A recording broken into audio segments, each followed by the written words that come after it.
Happy Monday morning. Thanks for starting your week right here on KCMO Talk Radio. It is the day before primary day across Kansas and Missouri. And my goodness, the storylines are never ending.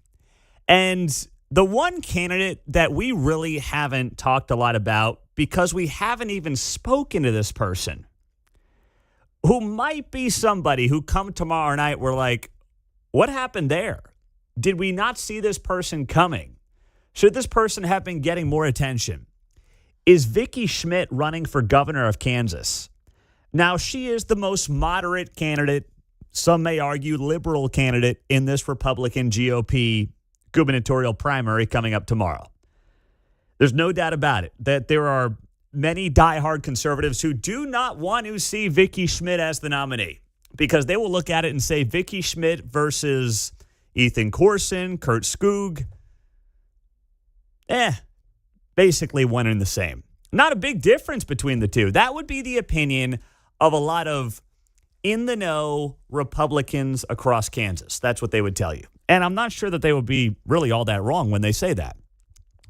But she is someone who has been able to cobble together very quietly behind the scenes key endorsements, including the Kansas Farm Bureau. Her running mate, Joe Newland, is the former Kansas Farm Bureau president who stepped down from KFB to join her ticket back in late June.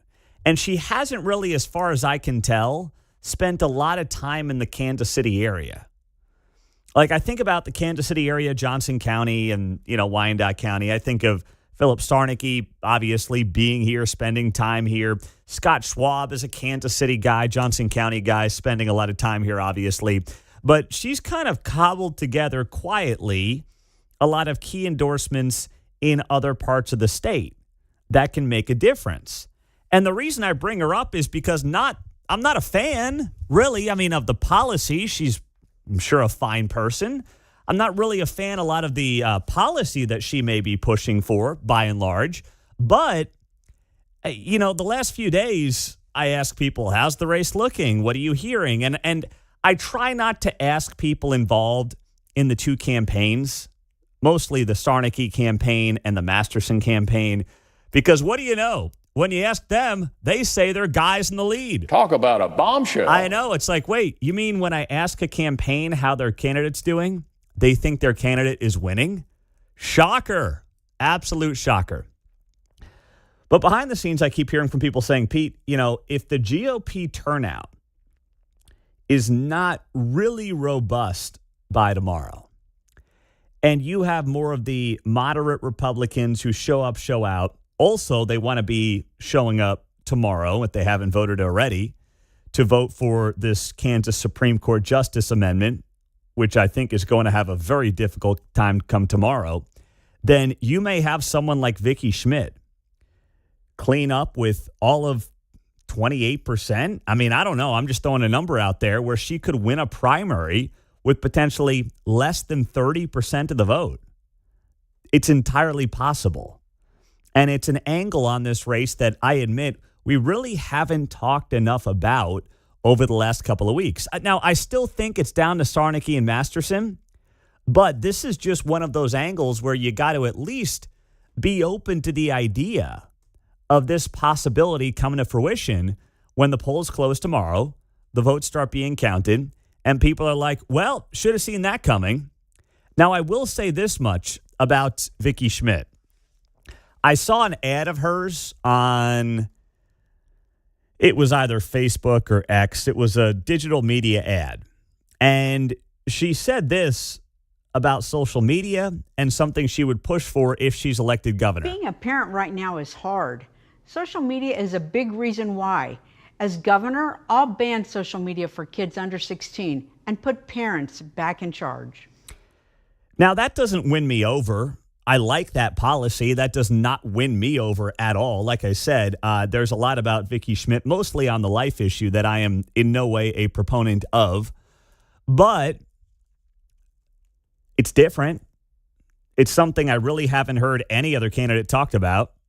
Maybe I've missed it. Maybe that's been a big point for somebody else. But that is just one of those issues that I think resonates with a lot of parents. Resonates with parents regardless of whether you call yourself a conservative, a liberal.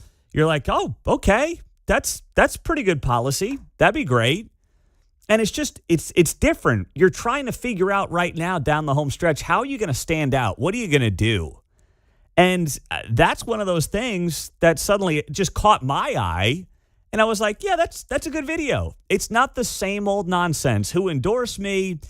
Property taxes, and don't get me wrong, those are critical things. But it just stood out because it wasn't something that I was hearing from any of the other candidates, at least not as a top line issue.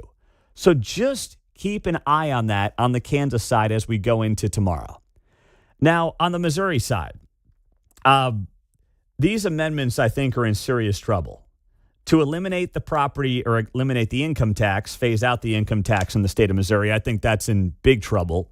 And the other one is how they go about voting on issues like sports betting and marijuana in Missouri. That also, I think, is in big trouble come tomorrow. Now, Governor Mike Kehoe is going to be on the show this morning at 7:30. We'll see what his final pitch is to get Missourians out to eliminate the income tax. But I know a lot of Republicans who want no part of this. You know that the Democrats won't vote for it. And I don't think a lot of Republicans are going to vote for eliminating the income tax in the state of Missouri. Because, and I think it's the right policy, by the way. I'm willing to give it a shot. But I hear from a lot of retirees in Missouri, and they're like, hold on, I paid income tax my whole life in this state. I'm now retired. So if you're retired, you're not paying an income tax. And they're sitting there and they're saying to themselves, well, hold on a second. If my sales taxes go up because the income tax comes down, I don't have an income anyway. So essentially, what's in it for me? That is something that I've received emails on, direct messages on. I've heard from a lot of people on that issue on the Missouri side. And I can't sit here and tell them they're necessarily wrong. Now, I could make the case, hey, it's best for the future of the state. They got to grow their way through this. This is a good thing. But you know what else Missouri could do that they haven't done a great job of?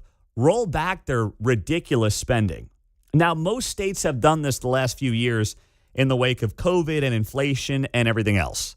But I would much rather see Missouri show that it can be more fiscally responsible before we say, sure, phase out the income tax and we'll just figure it out on the backside. Once revenue starts growing, we phase out the income tax and we potentially replace it with different sales taxes. People don't really know what they're voting on, and it doesn't seem like the pitch has been there and the money has been there to explain to people why yes is the way to go. So I think both of those are in serious trouble. And then, of course, we've got these two local congressional races that are just, well, one is wild. Stigall and Willett, that thing is crazy, man. Mark's giving me his big bug eyes in there across the other side of the glass. It's getting hairy. Oh, it's cooking up there. Whoo, boy. It is cooking. No doubt about it. Now, I think Stigall's got the edge. He will be on the show coming up this morning at 8:30. And it seems to me like he's got more resources in terms of dollars, spend, TV, radio, digital. That's just my read on it right now. And in the end, as Scott Fawn said last week on this show, find me the person in Missouri who had more money and ended up losing a big-time election. It's hard to find that person. Not saying it's impossible, and Nathan's worked hard, but it's difficult to do. There's no doubt about it, especially when you talk about a county that is that big in landmass. What's it, 33 counties, I believe it is? That's tough. And then you've got Rick Bratton and Taylor Burks, the two frontrunners in the 5th Congressional District, beating each other up. So, that one, I'd give Bratton a slight edge, but the polling on this stuff is it is not, for the most part, all that reliable as far as I can tell. There's a lot of guessing going on here. There's no doubt about it. And this morning at 8:05, we will do our candidate call-in segment. So that's where we're allowing anyone who's running for office to call into this show and give a 60-second pitch. We're trying to focus on lesser-known candidates in races that haven't got nearly enough attention, or as much attention, I should say, county legislature, things like that. So if you know people who are running in some of these local races, school board, like just things that we can spend 10 minutes on in a given segment, they can call in at 8:05 this morning to 913-408-7957. I posted this last night on Facebook just as like a public service announcement. And I don't know who this person is, but I was just going through some of the comments here before I got on the air. This lady named Emily Seaton writes, Pete, what are we doing here? Like, literally, what is this? A 10 p.m. call with urgency for 8 a.m. candidates. Stop it. Who are you targeting? I'll see if I can get them for you. Did your 8 a.m. cancel? I have anxiety over this.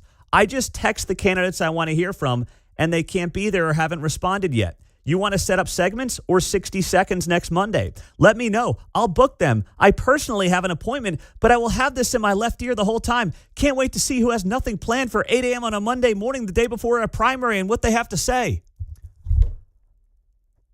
Ma'am, this is a Wendy's. I was going to say. Holy smokes. I mean, let me answer a couple of these questions. Nobody canceled.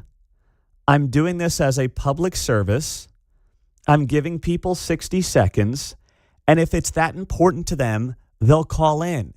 If they don't, to be honest, I don't care. I've got 25 other things I'll talk about here today. Okay? What was that? And who is this person on my Facebook page? Oh, my goodness. So if someone wants to, if you want to call in at 8 o'clock, great. If not, I'm not losing an ounce of sleep over it. Maybe she'll call in on behalf of somebody. Yeah, I mean, jeez. Oh, my gosh. Is this where the kids say SMH? Right? Shaking my head. I was like, is this a real, like, I don't even know who this person is. Is this a real post? Yeah, it turns out it is. Oh, my gosh. If it's important enough to somebody, they'll find the time. And you know who's first in my book? It's not the candidates. It's the listener. Okay? I care about you. I don't care. I really don't care, to be honest, about most of the candidates. I care about the listener, first, second, and third. And that's why it's at 8 o'clock the day before the primary. And if people don't want to call in or can't call in, sorry. Maybe we'll do it again tomorrow. 913-408-7957. Good morning. It's great to be here. Coming up next, what's not great is the new development out of Iran. We woke up with some news we'll share with you coming up next on KCMO.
Vince Colonnese here. Join me for your lunch hour from 11 to 2 on 95.7 FM, KCMO Talk Radio.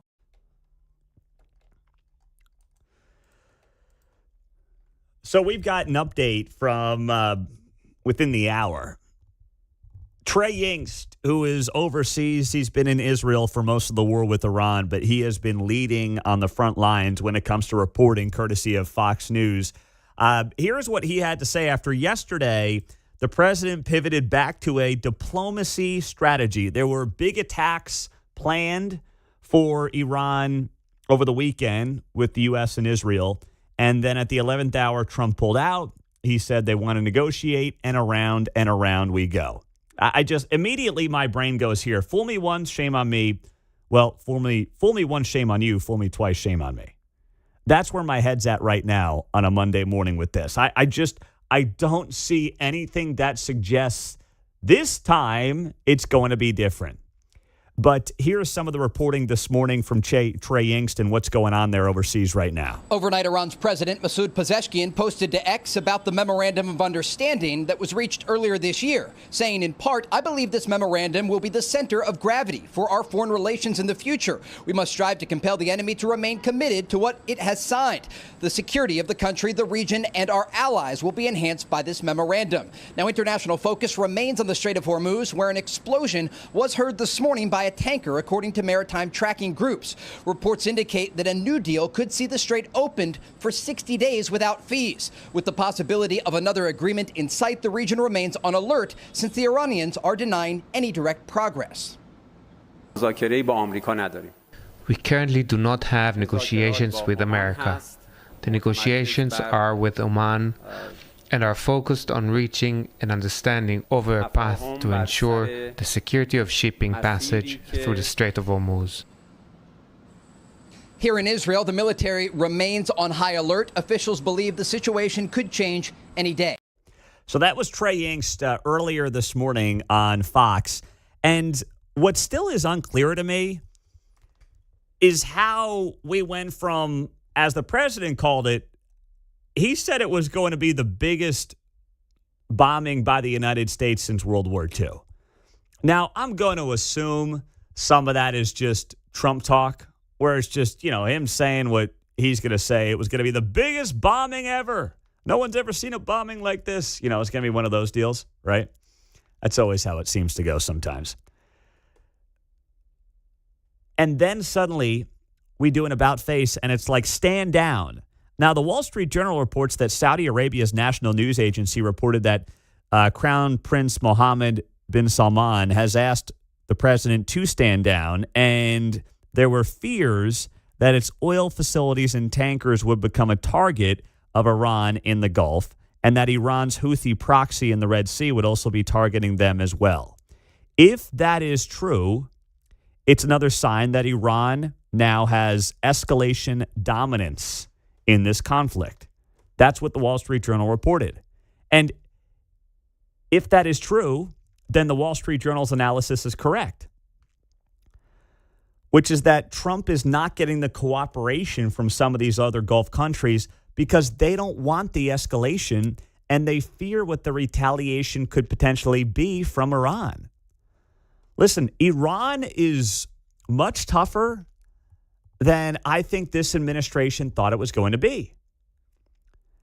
I really think that they thought they'd be in and out in under a couple of weeks. And that was in late February. I mean, we just turned the calendar this weekend to August. We've got primaries tomorrow in Kansas and Missouri. And then it's full steam ahead after this congressional recess. It is full steam ahead to November, man. And you're going to have this war and $4 a gallon gasoline hanging over your head and around your neck? No one in their right mind, unless you literally wanted to give up the midterms, no one in their right mind on the Republican side would have signed up for this. Unless you had like a death sentence or a suicide mission, politically speaking, nobody would have signed up for this. Nobody would have advocated for this. No one could possibly convince me that these last few months have gone as planned. And it's unfortunate, but here we are. My fear now is that all we're doing is delaying more of the inevitable. we're delaying in the sense that we sit here on a, Monday morning now in August, and we're like, oh, okay, so we're pulling back because maybe there's a negotiation to be had. As if we haven't seen this song and dance before, right? That is something to me that I will never understand. I respect the president. I believe is genuine when he says, listen, I don't want to kill people. I don't want to be in a war.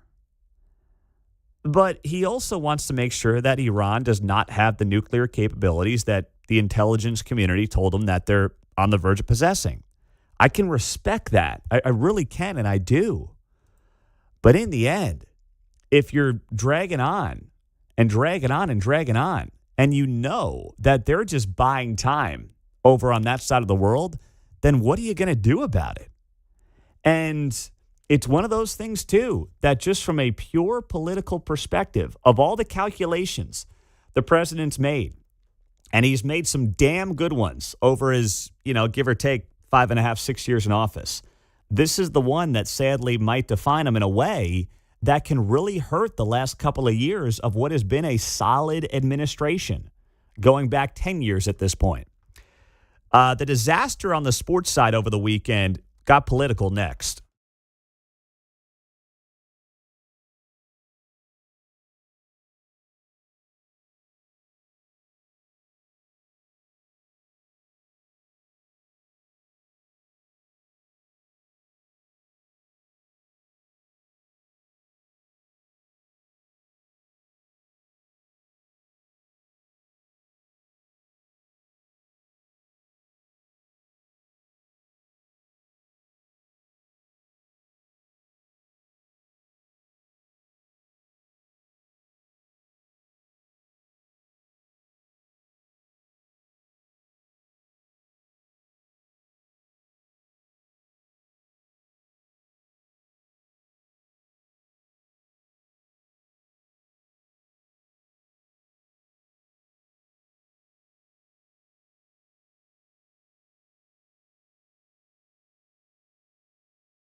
from the nation's heartland. You're listening to Mundo in the Morning on 95.7 FM, KCMO Talk Radio. Man, there was nothing on this weekend, huh?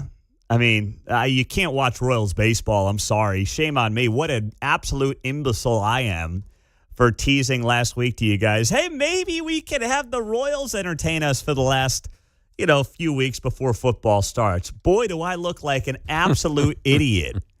I don't know. Maybe I was just feeling something. Was that Monday, Tuesday, Wednesday last week? I was with you. I was on the buzz. They were on a roll coming out of the All-Star break. Had been doing well. Yeah. Yeah, they took they took a couple of games from the Tigers at the end of that series. They split with the Tigers. They swept, or not swept, but they swept the Giants, and they took the series with the Padres to open up. Yeah, and it was like... So coming out of the Tigers, you're for, you split that series, and you hit the continue to hit the road then. Yeah, so you're saying there's a chance. Yes, sort of. That's what I was thinking Seemingly. to myself. And then they get swept by the Rockies over the weekend after losing the final game of the series to the Twins, and now they've lost 5 of 6 again. So there was nothing on yesterday. I finally turned on the TV at about 4:45, and I was like, there's got to be something to watch. The Rocket Mortgage Classic was winding down in golf. And even as a golf fan, I was like, I can't watch this garbage. I can't. I mean, dare I say, give me a World Cup game to watch. Jeez. I'll take soccer. I need something. Mark's got a Royals hat on this morning. I don't know if it just fit the color coordination you had today or what the deal is there, Mark. It did a little bit. It got the Ted Lasso shirt on. That's coming up this week. So kicking things off, doing a little royal blue up here. But, yeah, I wore it because Jack Caglione hit a home run and won me a bet this weekend. That's why. So now we're hoping the Royals sitting at 21 games under 500 can win Mark a bet with a Jack Caglione home run. I had the boost. I had to go for it. He's hitting in Colorado. You know he's going to hit a home run. Oh, well, good for you, Mark. I'm glad you can make a little bit of cheese while this team absolutely blows. Not quite as sharp tracking balls, though, in Colorado, is he? That's true. That's a good point.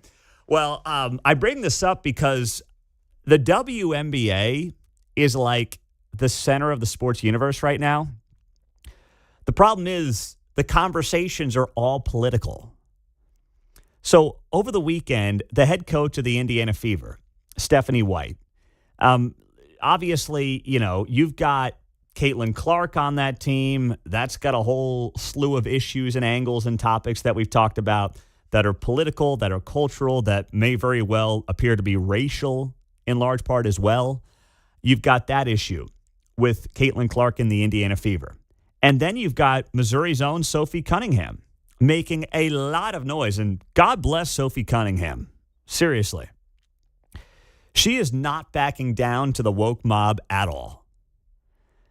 She is all in on defending girls, playing girls' sports, which I absolutely love and respect as the father of 3 daughters. She is not going to be steamrolled by the woke mob. This is not 2021. This is 2026. Sorry, you had your moment. No one's buying your garbage anymore. But amazingly, the head coach of the team, Stephanie White, was asked by a reporter over the weekend, hey, what do you think? Who should be playing women's sports? And would you want a biological dude in the WNBA? And here's what the head coach had to say. And the WNBA will not be able to move on from this until they just say the obvious and have some common sense. What's your stance? What is your stance on men or athletes who test as biological male participating in women's sports? What's your personal stance? Yeah, I mean, I don't know that I would say that I'm educated enough from a scientific standpoint. I don't ever believe that exclusion is an answer. I don't know if I'm educated enough from a scientific standpoint. Well, let me teach you, let's go back to sex ed in 6th grade, okay? You want to have that conversation? And we can educate you a little bit. Maybe Stephanie White missed that class when she was in middle school. I don't want to have that conversation right now, but we could do it, right? We could go down that road. Got to be a book in the library. Yeah. Well, it's like growing up, one of my buddies in this sex ed class, the teacher's like, so what do women grow as they mature? And he's like, watermelons. And it's like, no, he got detention for that, by the way. He got himself in some hot water there.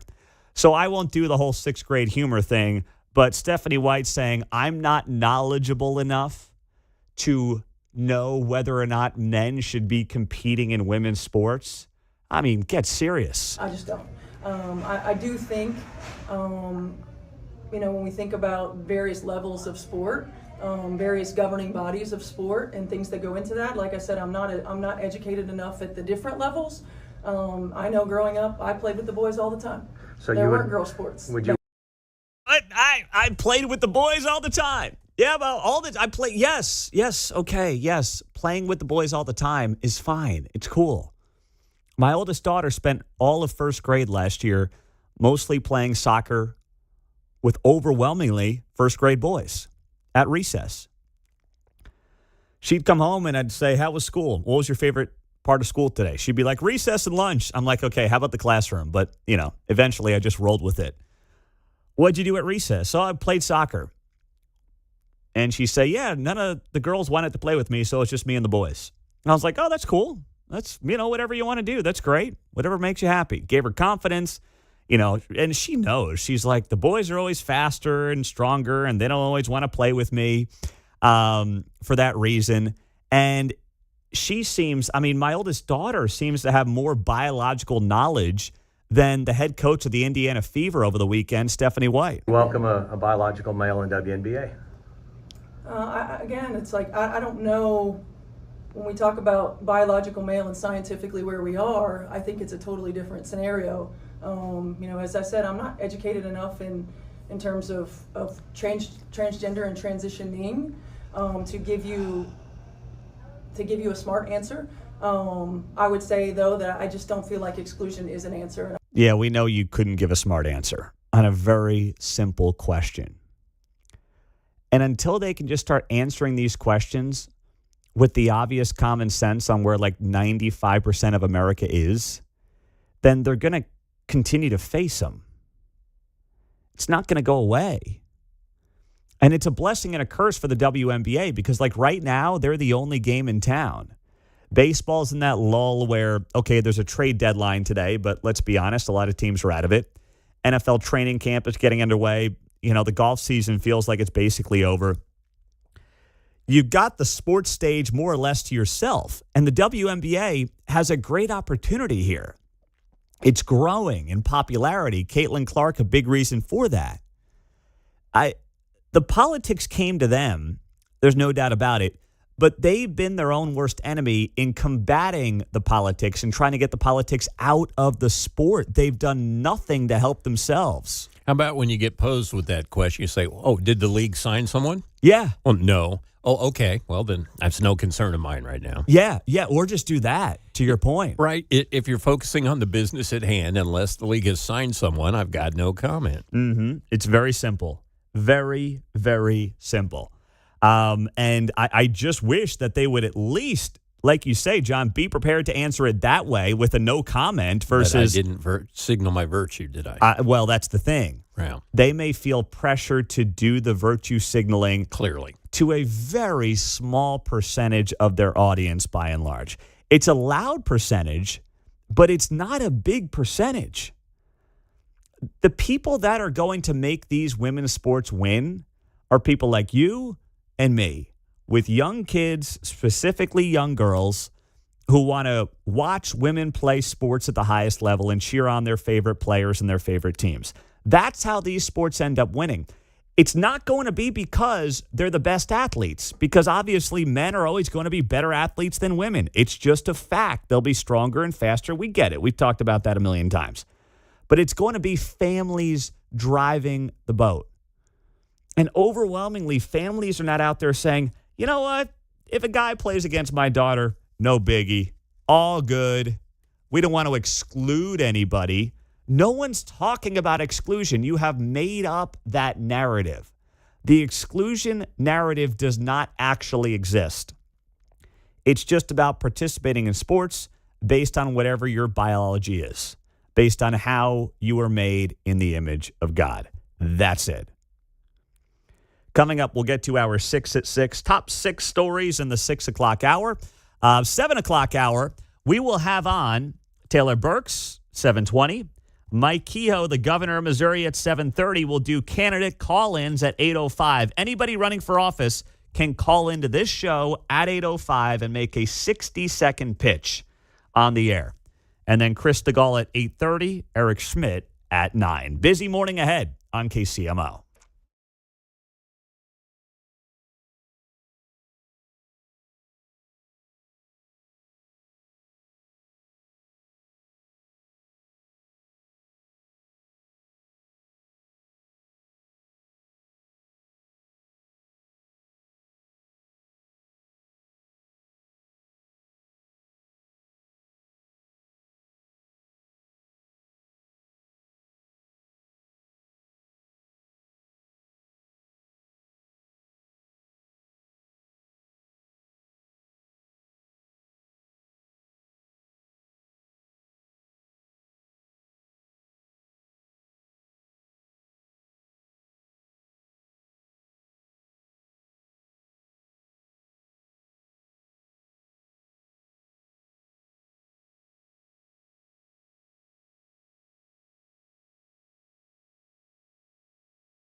From Overland Park to Parkville, you're listening to Mundo in the Morning on 95.7 FM, KCMO Talk Radio. 6:50, good morning. Happy Monday.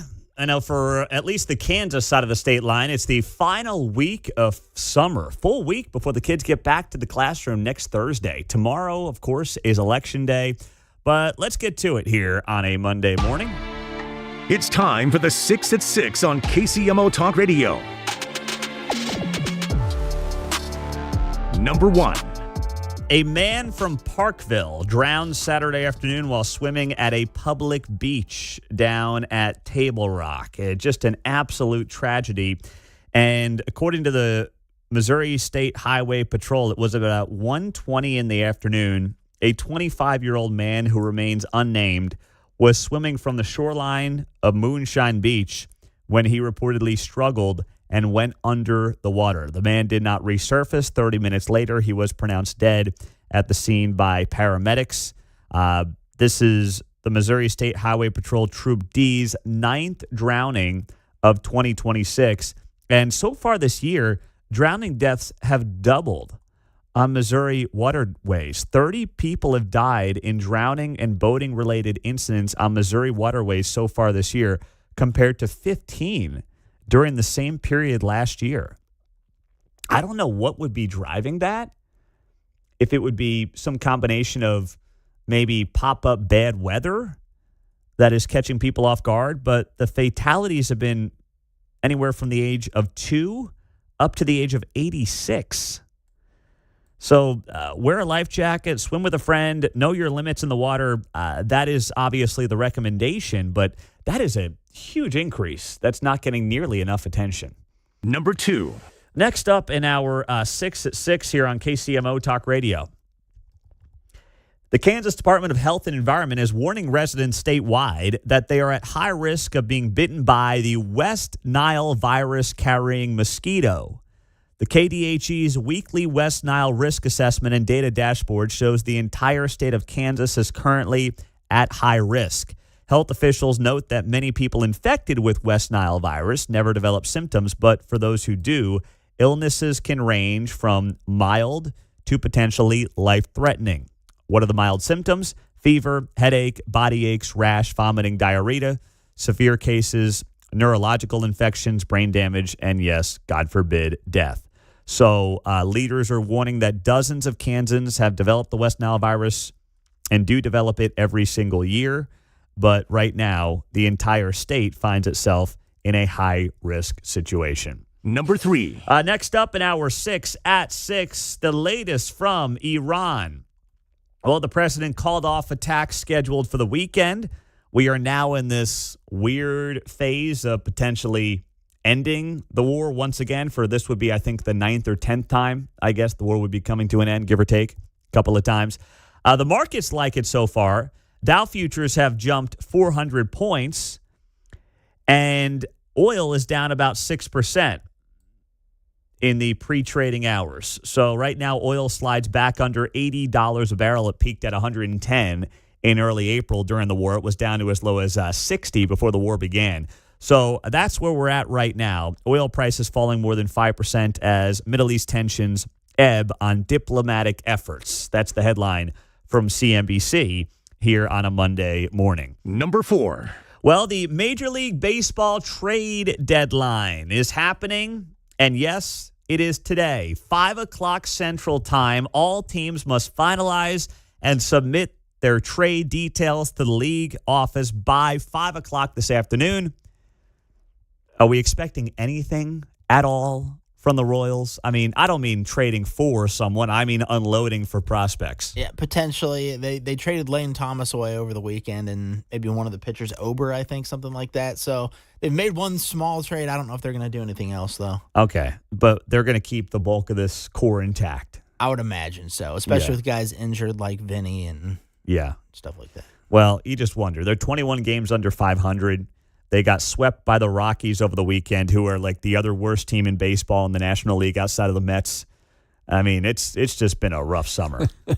The ice cream man comes around and all he's got is the pea-flavored, green pea-flavored popsicle sticks like they have in China. Yeah. Well, never mind. Yeah, exactly. Who exactly wants anything we have here? Yep. Salvi has a no-trade clause, so I don't think he's going to get traded. Okay. All right. Well, That would be a bad move anyway. that would be. Don't do that. Okay. All right. Well, that's where we're at right now with baseball and the Royals as we sit here on a Monday morning. Number 5. As for the Chiefs, first padded practice happens today. That's right. Monday will be the first padded practice of training camp. It follows a mandatory 5-day ramp-up period, which consisted mostly of 7-on-7 drills. The Chiefs were allotted 16 fully padded practices this summer. They kick off the preseason next Saturday, the 15th, at home against the L.A. Rams. So I sent you guys this video yesterday of Mahomes. He just threw it right into the head of his center. I don't know if it was Creed Humphrey or not. I'm not sure who exactly the center was in that practice. It was Hunter Norzad. Okay. Yeah. And, I mean, it's the worst throw you'll ever see from Mahomes. And I'm just laughing. It doesn't bother me. Like, I'm not one of these, oh, my gosh, he can't throw the football anymore. I'm not going there. It's just a blooper. Yeah, it was just a hysterical Mahomes blooper. He just throws the ball right into the back of the center's head. And I shared it on X. You can find it at Pete Mundo. And it reminded me of Space Jam when the Monstars steal the talents of Patrick Ewing and Charles Barkley and they can't make a layup. And that's exactly where my head went when I saw that video yesterday. It was just so funny. But no, I don't think that Mahomes is washed up because he threw one bad throw at practice in the back of the center's head. I'm not worried. Number 6. And last up at our 6 at 6, tomorrow is primary day. That's right. Tomorrow, Kansas, Missouri, amendment issues, ballot issues, candidates. It's all on the table tomorrow. If you have not voted, get out there. Tomorrow's your day. Hit the ballot box and make your voice heard. Do not be a complainer and sit at home and not vote. Go vote. Go vote. How did I destroy my toe? I got to share this with you next.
It is great to be back, day before primary day here on both sides of our state line, 7:04 on a Monday morning.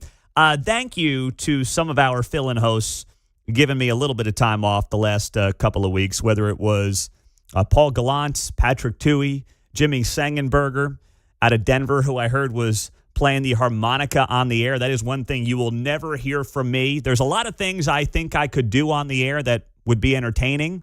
Playing the harmonica is not one of them. So, I appreciate all those guys giving me a blow. Of course, John and Mark doing a lot of the heavy lifting as well when I take some time off here during the summer. But it is great to be back in the saddle. Tomorrow, obviously, is a huge day. And, some of you are posting and sending me messages, and I shared one of them on social media. Jeff wrote to me, "Hey, Mundo, get your bleep back to work." This was like on Friday. And I said, listen, I've got this week 26 hours of live radio. You're going to be sick of me by Friday. I got to fill in for Guy Benson Wednesday and Thursday this week, 2 to 5 here on KCMO. And, I'll be on KCTV 5 tomorrow night for the election coverage. So you're going to be sick of me by Friday. So I gave you a little bit of a break from me late last week with Patrick Toohey filling in. That's all I was doing. I was doing you a service. So that way, when I come back here on a Monday and you got to hear me do 26 hours of radio on this radio station, which I'm not saying, I'm not digging ditches here. This is a great job. But you'll be sick of hearing my voice. So I gave you a little bit of a breather late last week, and I appreciate Patrick filling in. That was the goal here. But we're back at it on a Monday morning. And I'll tell you what, I lost half of my big toenail. I guess it was a week ago today. And it happened because I was doing some remote shows the last couple of weeks. We were visiting with family. The kids get to see both grandparents over the last couple of weeks who obviously don't live in the area. So it's a great moment for the kids. It's obviously great for our family. We thoroughly enjoy it. And I will do a couple of shows each week as well. So, the beauty of technology in 2026 is for the most part, I can do this from anywhere. Wouldn't call it beauty, would you, though, exactly? Well, you're right. It's the wonder of our technology nowadays. That's probably the best way to put it, John. The wonder of our technology. And the reality is that technology works overall really well, but you can't control the technology. There you go. And I had one blip over the couple of weeks, and it was a week ago today. And I was doing our 6 at 6 segment that we do at 6:50. I give you, the top 6 stories in the 6 o'clock hour. And I'm going through the stories, and I can tell because there's this slight, it's not a hiss, but I can tell when I'm connected back here to the studio. There's a sense that you have. And suddenly, everything went out on me. I didn't visually see anything, but I could just hear it in my ear that I had lost connection back to John and Mark. And then I looked down at my system, and I'm like, well, I'm talking to nobody right now. I'm talking to the room that I'm in. And I'm like, oh my goodness, I must have lost the internet. So I'm sitting in my in-laws' basement, and I'm hardlined up to the main floor through a window that then feeds through another window into their modem, because you got to be connected to the modem to make this as seamless as possible. You could do Wi-Fi, but it's not going to be as reliable.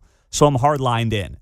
So I sprint out of this basement to get up to the modem. And I don't even remember this. I blacked out. But I stubbed my toe running up their basement stairs to get to the modem. And the adrenaline's running. You going a million miles an hour. And I get back downstairs. We reset. Everything works out just fine. And then we get back on the air after 7 o'clock. And I look down at my foot, and my big toe is just bleeding. I mean, it's covered in blood. And I'm like, oh, that's what I was feeling. So the adrenaline kind of calmed down, and then I started to realize what had happened. And my father-in-law, to his credit, was helping me a little bit. Not that there was a lot that he could necessarily do, but he's going back and forth and trying to figure out, what can we do here to remedy the situation. And we were able to kind of reset the modem, and everything worked out fine. And there were no other glitches all week, so it was completely fine after that. But he's like, oh, yeah, I was walking down the stairs and I picked up this toenail and I threw it out. I was like, I was like, yep, that was my big toenail that I just busted running up the stairs that I didn't even realize I busted running up the stairs. So outside of that, it was a great trip and everything went fine. I'm just glad there wasn't blood stains everywhere. No. It did not look like a murder scene. Somehow, some way, it did not look like a murder scene anywhere in the house. But it was nasty, and I still got my toe all wrapped up. But I've been able to run and walk fine and carry kids through airports and things like that. So it has not held me back. It's just a nuisance at this point. I don't know what was more painful, your toe or what went on here then in the ensuing moments for Mark and I are like, ibity. So we cracked the mic, and I guess it's looping back through the thing. And so it sounds like that I'm on a mic that's over on the other side of the room. Oh, geez. And so then Mark and I are like, okay, where are we here? Number 3.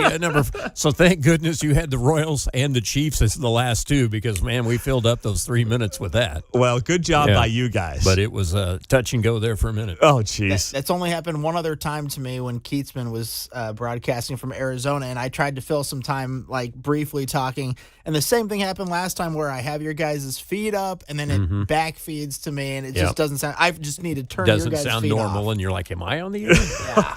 I know. Keep going. Just talk. Well, I promise you, there was nothing wrong on our end. We're just going to blame the internet company, which was Optimum, which used to be owned by James Dolan, who was, of course, the CEO of the New York Knicks, but he sold it for like $20 billion. And I can't really be mad at James Dolan since he's got all my Villanova guys who just won that NBA title a few weeks back. But, it didn't happen the rest of the time. But I am, I don't think about this job as being one where you really have many physical hazards. But I guess that is a situation where you can have a physical ailment on your hands doing a radio show. This Biden moment brought to you by Cumulus Media. No. Show some RESPICT. If you don't have a wind cap on your microphone, it could chip a tooth, you got to be careful. Yeah. I guess that's probably the extent of physical injuries that can come out of this job.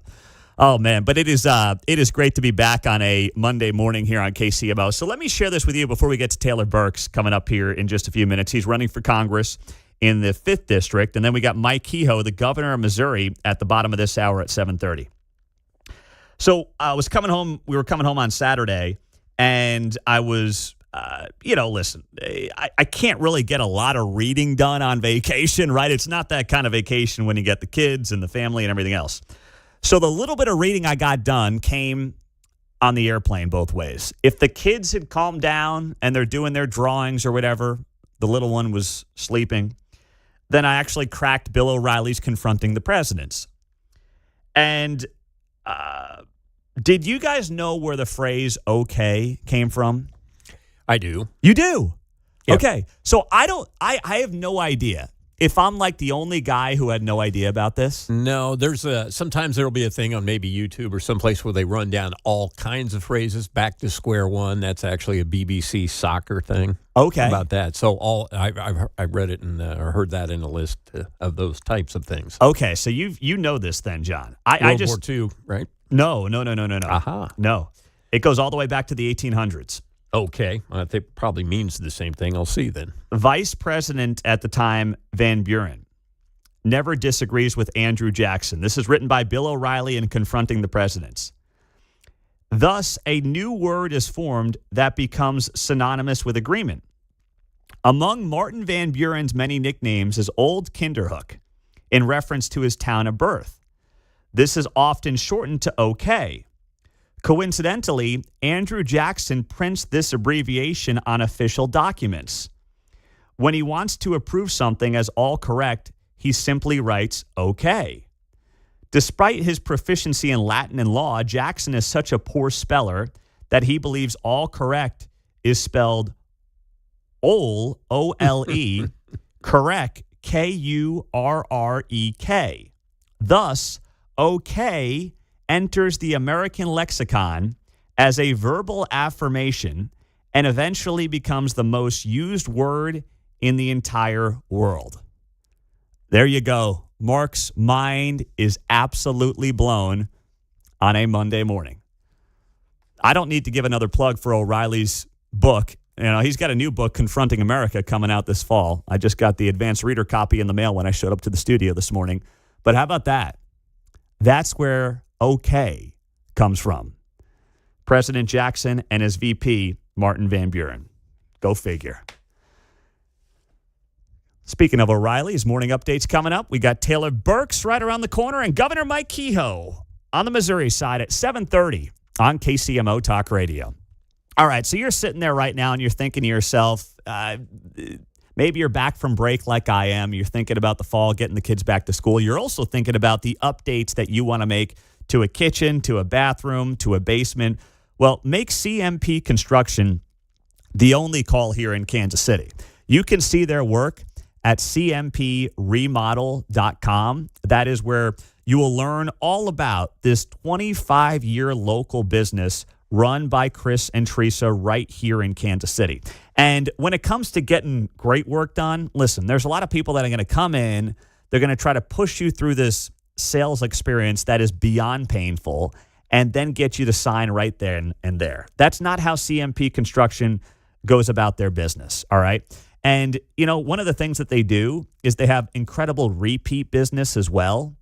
And that's because people continue to come back time and time again because they enjoy, first off, the service that they get, the way that CMP Construction treats their home, the way they would treat their own. And right now, Chris and Teresa at CMP Construction told me that they're offering KCMO Talk Radio listeners one free room design. So when you call CMP, ask them about that one free room design. Go to the website. It's cmpremodel.com. That's cmpremodel.com. And get that one free room design from CMP Construction.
from Smithville to Shawnee Mission. You're listening to Mundo in the Morning on 95.7 FM, KCMO Talk Radio. Missouri's 5th congressional district. Who's going to be the Republican to go up against Emanuel Cleaver in a district that, by the way, is much more winnable for Republicans than it's arguably ever been. Taylor Burks wants to be that guy. Former Boone County clerk joining us on KCMO Talk Radio.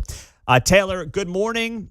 Day before primary day. What do you want to make sure candidates, specifically Republican primary voters, know going into the voting booth tomorrow?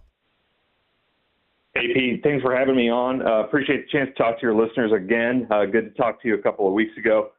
People remember, one, like you said, this is a very winnable seat, but two, we added a bunch of rural and mid-Missouri voters to this district. So those are the voters that I see most. Your listeners may not know me as well, but the candidate who doesn't have a career in politics, I have a career in the Navy and agriculture. That's my background, and that's what I bring forward to voters ahead of tomorrow's primary. Listen, you're going up. It seems like this race is down to you and Rick Bratton, who is going to have probably more name ID here in the Kansas City area since he is a state senator from Cass County. But when people think about these Republican primaries and they think about, well, what's the difference between these two guys? You both served. You're both going to vote pretty conservative, I would imagine. So what's the difference between you and Rick Bratton? Well, Senator Bratton's a career politician. He's served nearly 2 decades in Jefferson City. And I think voters are just tired of people who get into office and camp out or always looking for the next big thing. Not only that, but a record like Senator Bratton's is a huge turnoff for the voters that we need to win in November. A record I think many of your listeners have probably seen or heard the attack ads on Senator Bratton. The truth to it, he's voted to defund child abuse prevention. He's voted to remove sex offenders from those registries. And when he has an endorsement from another congressman who's got allegations of child abuse and domestic abuse, these are really serious concerns. So voters have a chance to turn away from career politicians who stand with other career politicians and have this terrible record that's going to destroy us in the fall. Now, he also does have endorsements from the governor of Missouri in Mike Kehoe. So he's got some good ones as well. I mean, I don't know how much voters care about endorsements just in general going to the polls, but if you're going to highlight the negative, what about the positive and how you plan to work through that and why some of these people are wrong on that assessment and those endorsements? Well, I'm proud to have the endorsement of Congresswoman Vicky Hartzler, the endorsement of Congressman Blaine Lukemeyer, the House Majority Leader Steve Scalise. So we can go toe-to-toe on endorsements. Nothing against the governor, but if you look at the endorsements that Senator Bratton has, it's because of his connections, his long time in Jefferson City and politics there, and I don't have it. If the governor wants to stand with somebody he's worked with for decades, then that's why he's chosen Senator Bratton, I believe. But other than that, I think voters can look at my record in both county office, saving $500,000, but also my time in the Navy and growing up on a farm. And those are things that do distinguish me from Senator Bratton. How about Kansas City? Taylor Burks, listen, there's been a lot of talk that, well, if Emanuel Cleaver is ousted, the focus for the next congressman in the 5th district is going to be less on Kansas City as the district has obviously been redrawn, and more on other parts of the state of Missouri and mid-Missouri. How can you, as a mid-Missouri guy, make sure that Kansas City gets taken care of if you do end up in Congress? Definitely. Pete, this is an unusual district, and we have the same concerns here in mid-Missouri. You have a bunch of rural counties where we need a congressman who will show up, and that's something that Senator Bratton has also not done. But showing up is what I do every single day, both in the Navy, growing up on our farm, and then in the private sector and business. When I served as Boone County clerk, I know what it's like to be a Republican in a blue area, and you have to work, you have to do the job that you're elected to do, and you have to speak to voters who aren't always going to agree with you. But I have a track record of doing that, and I come to Kansas City about 2 or 3 times a week during this campaign. We'll continue to do that. There's zero reason for Kansas City area voters to worry about us being forgotten. There's a real concern for those of us in the rural part of the state that we're just additional votes for people from the cities, and we don't like that either. Taylor Burks on KCMO Talk Radio. He wants your vote tomorrow when you go to the polls and you elect the GOP nominee to go up against Emmanuel Cleaver in the 5th Congressional District. Taylor, great to have you on the show. Best of luck tomorrow, and we'll talk to you soon. Thanks for being here, Pete. You bet. Have a great day. Taylor Burks on KCMO Talk Radio. All right. By the way, there are a lot of things that people are going to be voting on tomorrow that we just haven't been able to cover on the show because it's more niche, much more hyper-local. At 8 o'clock this morning, we will allow any candidate to call into this show. And ideally, candidates who have, not been on the show as guests and make a 60-second pitch as to who you are, what you're running for, and why people should vote for you. So that is coming up at 8 o'clock this morning. If you know someone running for county clerk, dog catcher, whatever it is, have them call us at 8 o'clock this morning. Next, the governor of Missouri, Mike Kehoe, is here on KCMO.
Coming up at 10 o'clock, it's Uncanceled on KCMO Talk Radio, right after Pete Mundo and Mundo in the Morning. Well, the big one on the Missouri side that I would say is getting the most attention is whether or not the state of Missouri is going to vote to phase out the income tax. Governor Mike Kehoe is here on KCMO Talk Radio. Election day is tomorrow. Governor, good morning. Thanks for joining us. What is, as many Missourians sit there and wonder whether or not this is the right move for the future of this state, what's your final and best pitch to the people of Missouri? Well, good morning, Pete. It's great to be on with you again. I appreciate you giving me a chance to give us our last-minute pitch. My best pitch is this. If you want to, the average family will keep $3,000 more per year in their pocket. That's money they can use for education, car repairs, maybe a vacation. I think that Missourians can make a decision on how to spend their money better than elected officials, and this puts the purchasing power back into Missourians' hands. It lets them keep more of their hard-earned money. That would be number two.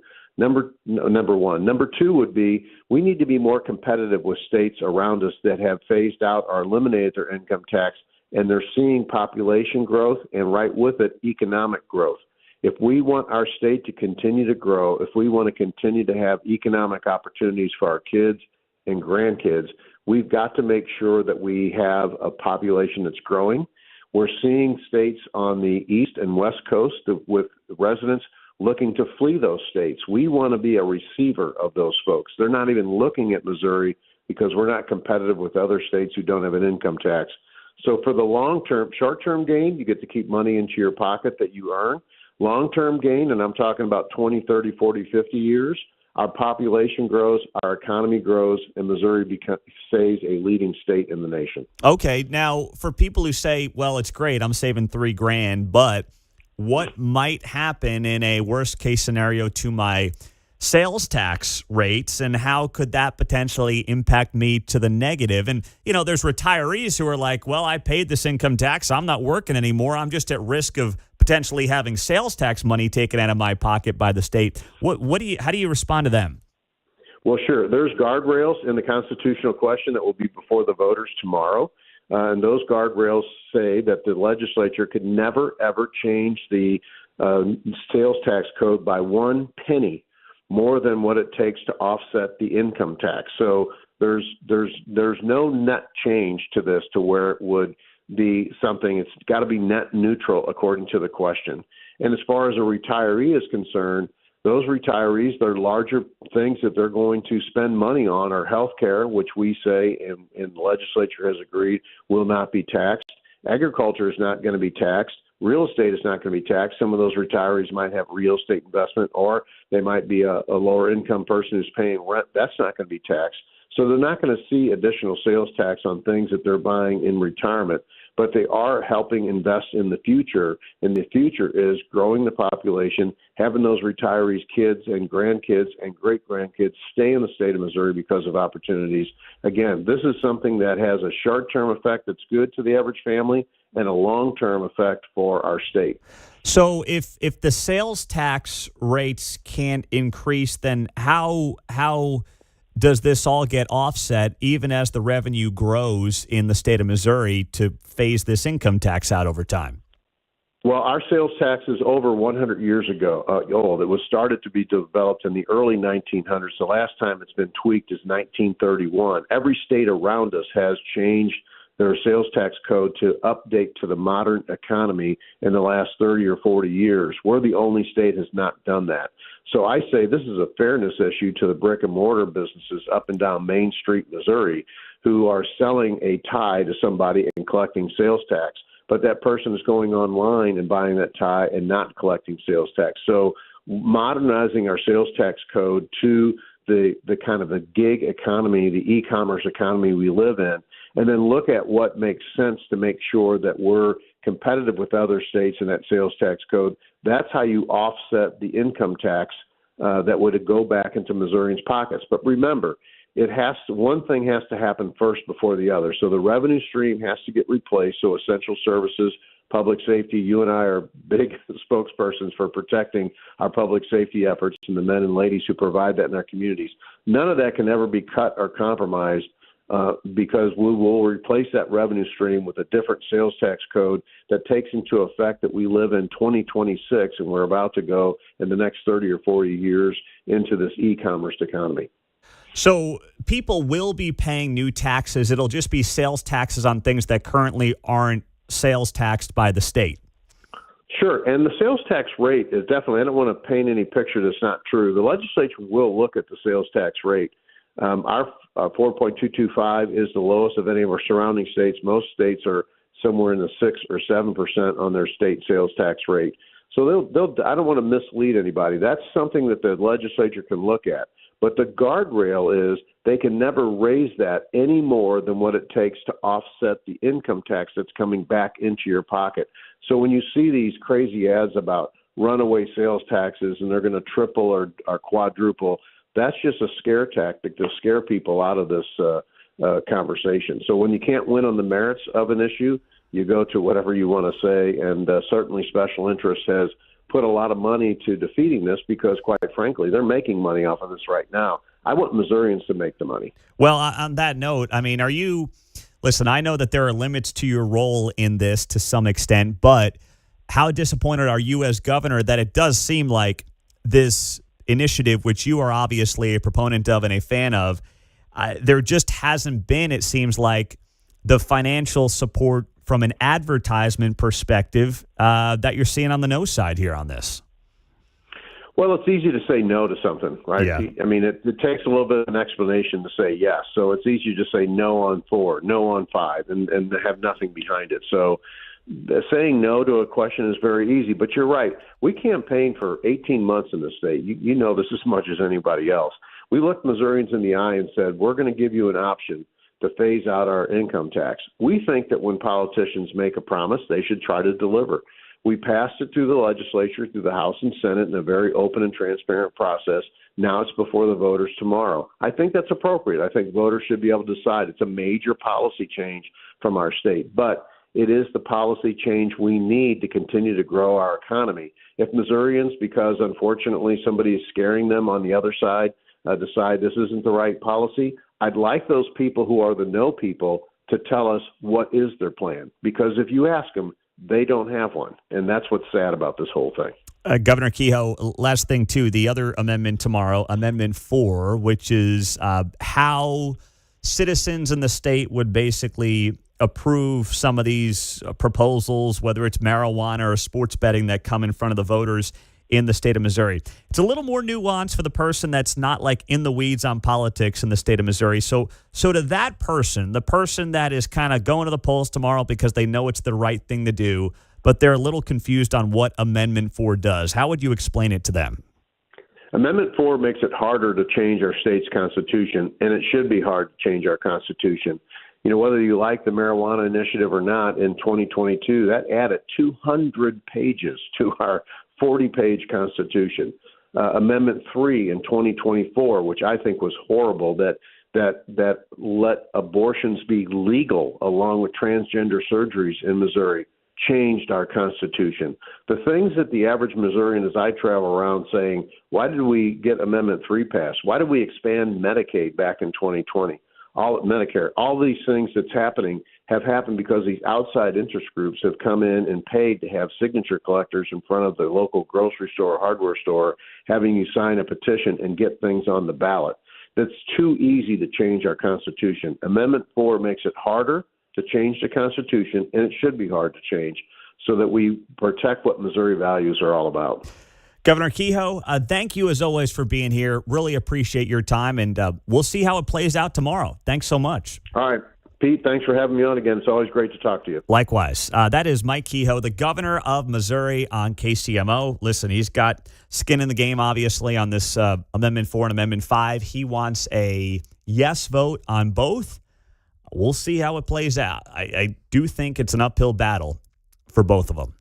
The good, the bad, and the ugly from the weekend is coming up. And then the candidate call-in. If you're running for office on the local level, you get a 60-second pitch for you and your campaign, 8:05 right here on KCMO.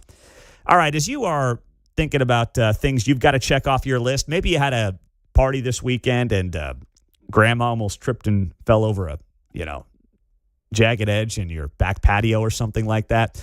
Well, let KC Pier help you with their polyjacking service. You may not need a whole new patio. You may not need a whole new walkway or a brand new driveway. You may just need the polyjacking service, which is a much more affordable option from KC Pier, locally owned and locally operated right here in Kansas City.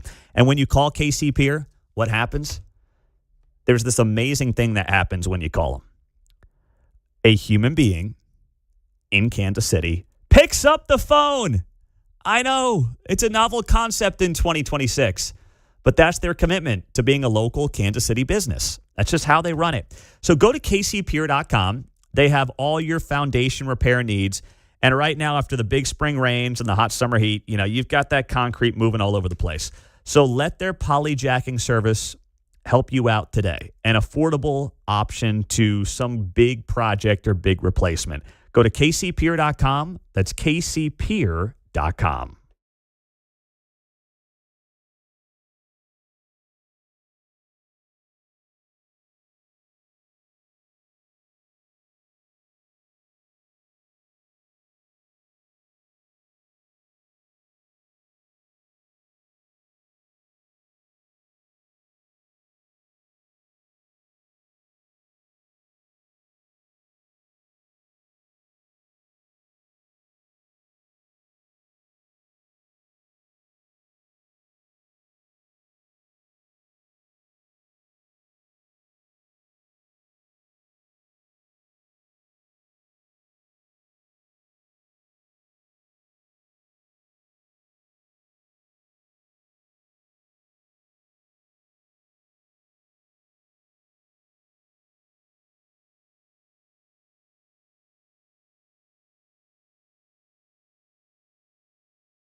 Vince Colonnese here, and I'm coming up at 11 after Kevin Keatsman on 95.7 FM KCMO Talk Radio. Well, Vince will be in Kansas City for our America 250 event on September 16th at Boulevard. I got the update on Friday afternoon. We got like 30 tickets left, so it's almost sold out. Buy your tickets now at KCMOTalkRadio.com. It's a Monday morning. Let's go. It's time for the good, the bad, and the ugly.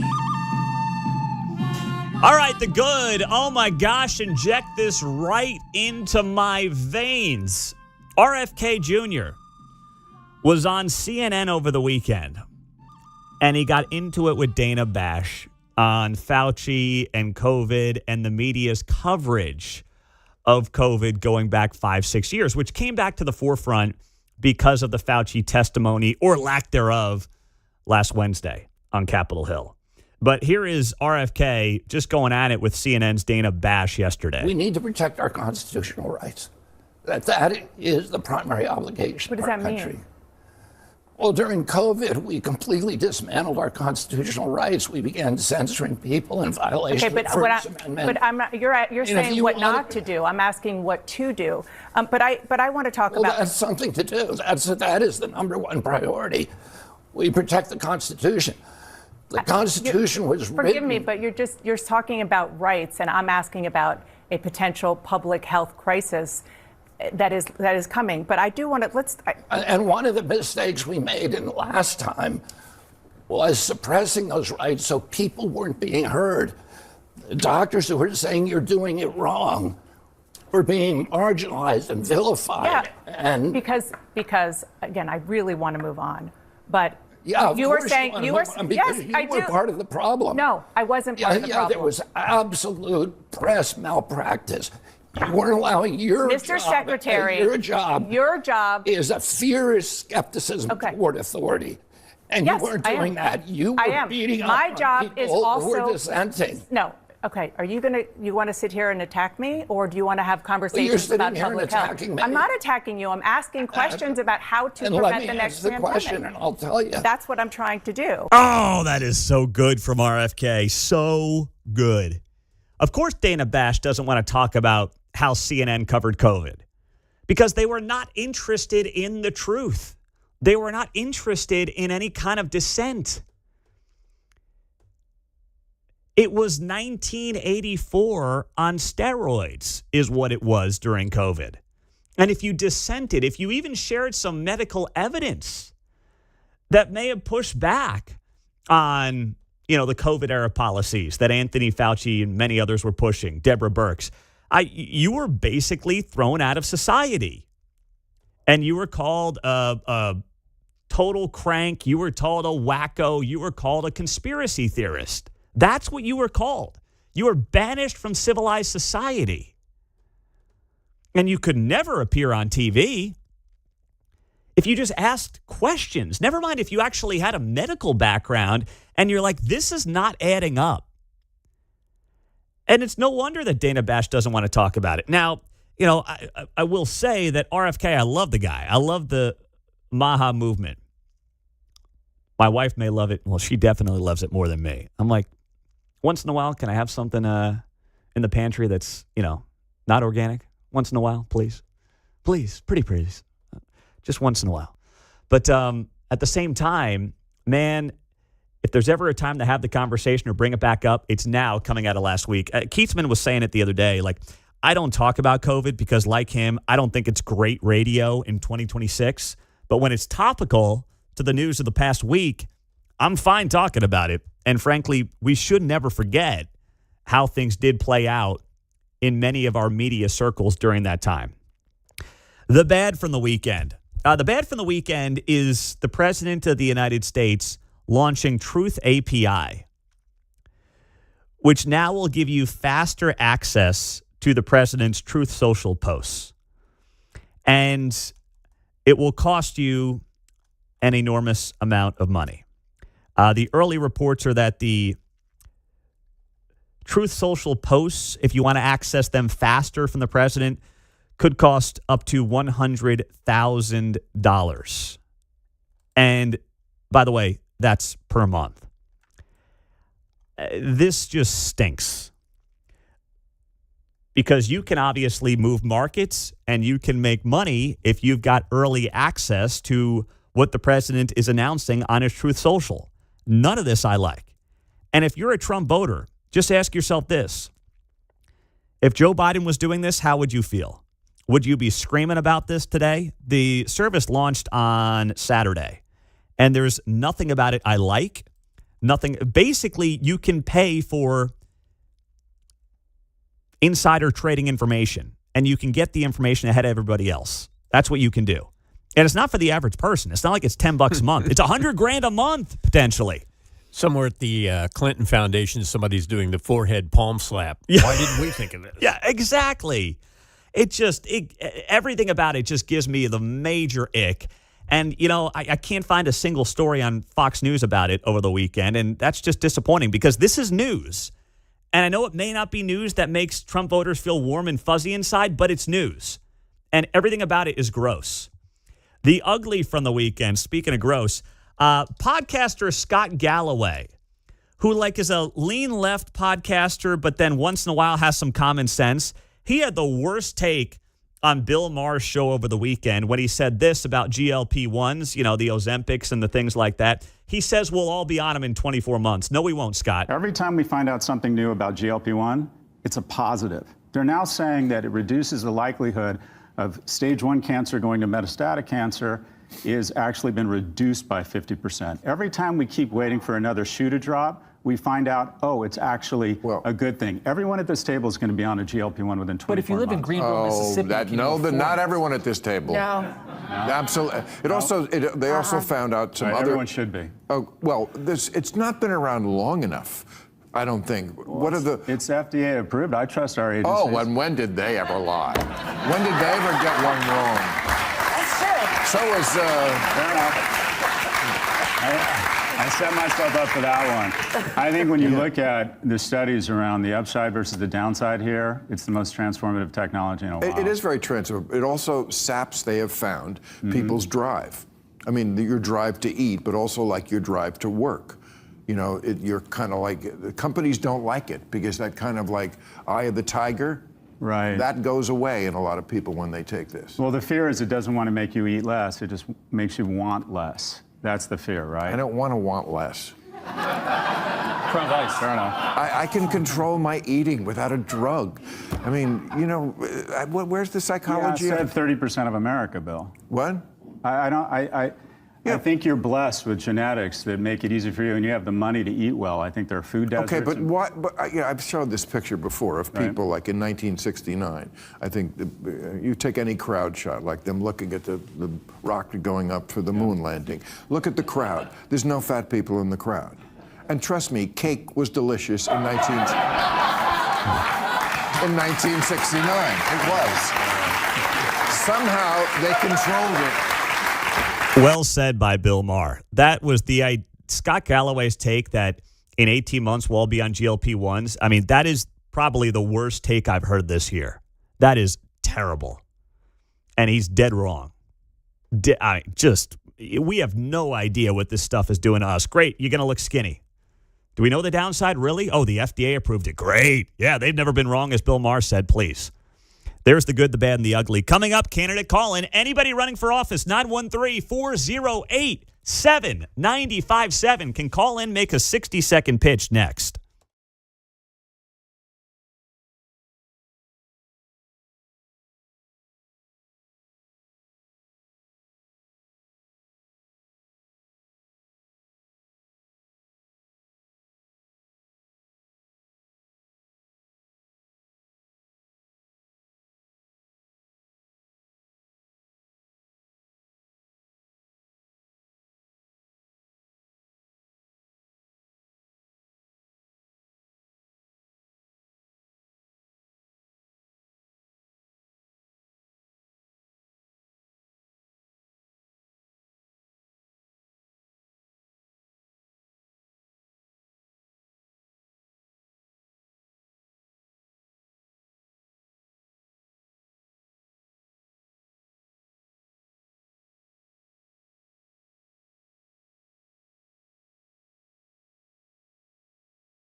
Day before primary day in Kansas and Missouri. We are here for you at 913-408-7957. Every election cycle, I like to offer this up because we just can't talk to everybody.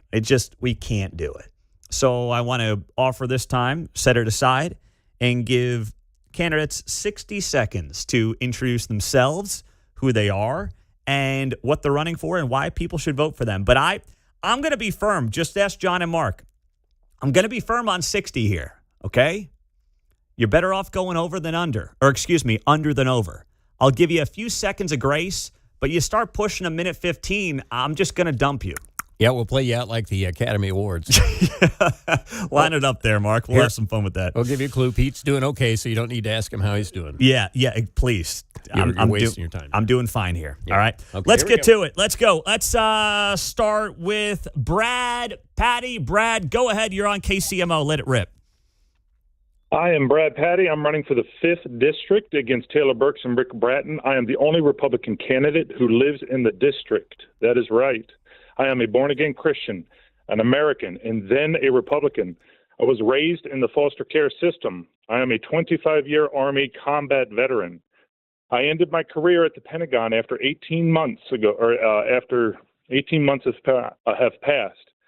And I want to build a public servant candidate with you that won't buckle under D.C. pressure. I am pro-life, so send a foster kid, health care, send a cancer survivor, affordability, send a man with 6 kids, Immigration Save Act, U.S. citizenship, send someone who married a legal immigrant and will not allow someone to get ahead of themselves in line. If you want to know more, you can find me at Facebook at Brad Patty for Congress. I appreciate the time, Pete. Thank you very much. Right there, right at 1:08. I almost had Mark playing the music. Very good. Okay, thank you very much there, Brad. Well done. Steve Baker, go ahead. Hey, how's it going? Steve Baker. I'm running for state representative over District 56. It is the Belton-Raymore area. Now, this district has lacked representation for the last 6 years, so I'm running against Michael Davis. I did 30 years active duty in the Marine Corps and retired about 2.5 years ago.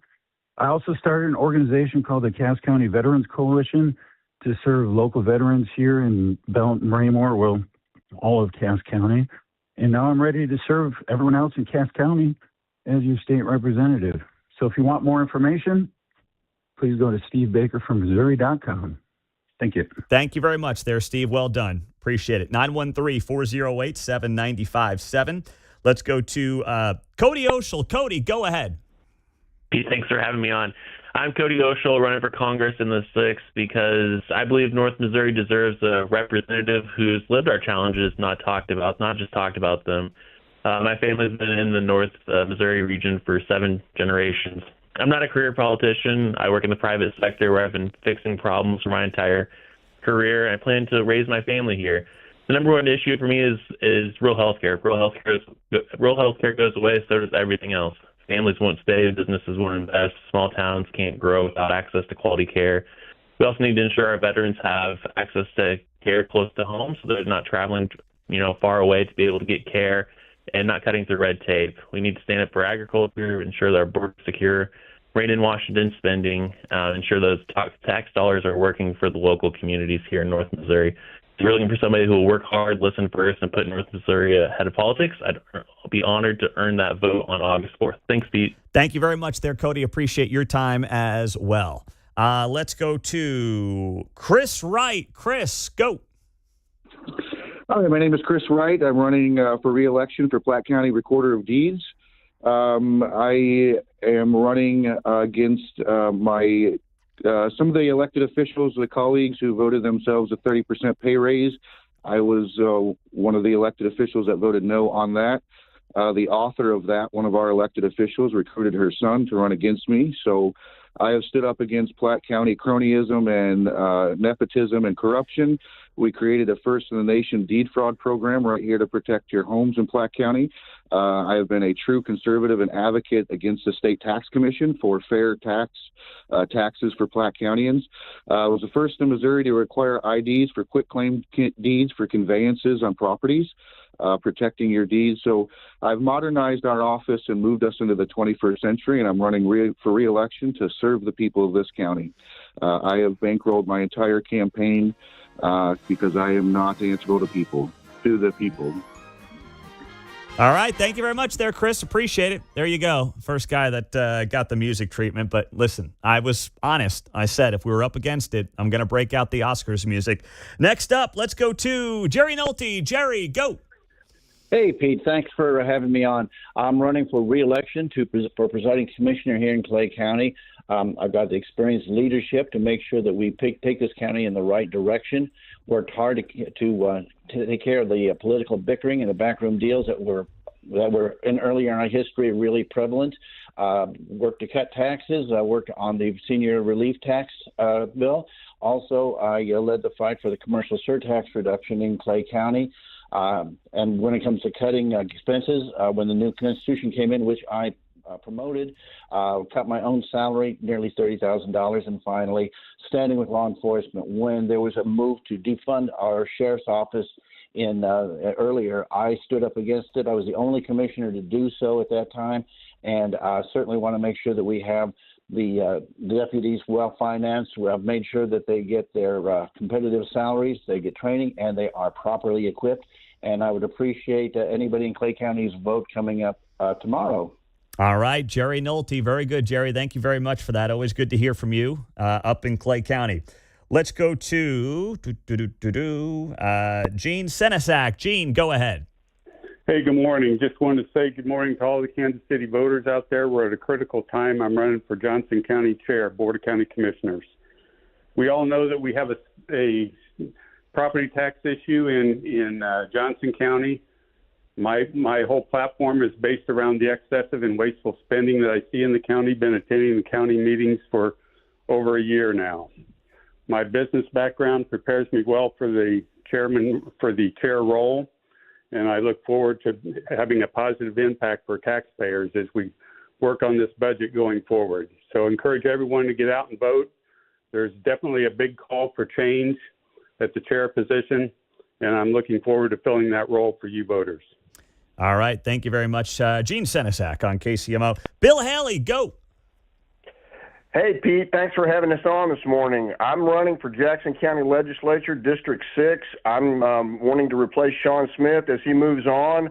Sean's done a great job for us up there, for us residents of Eastern Jack County, and I want to continue doing the good work that he's done. I've seen the challenges that our businesses have faced and our communities faced with these tax assessments that have gotten out of hand, and we need some adults in the room to work together and get rid of the theatrics up there in Jackson County. And I just want to encourage all your people, all your listeners, to get out and vote for these good Republican candidates that are running tomorrow.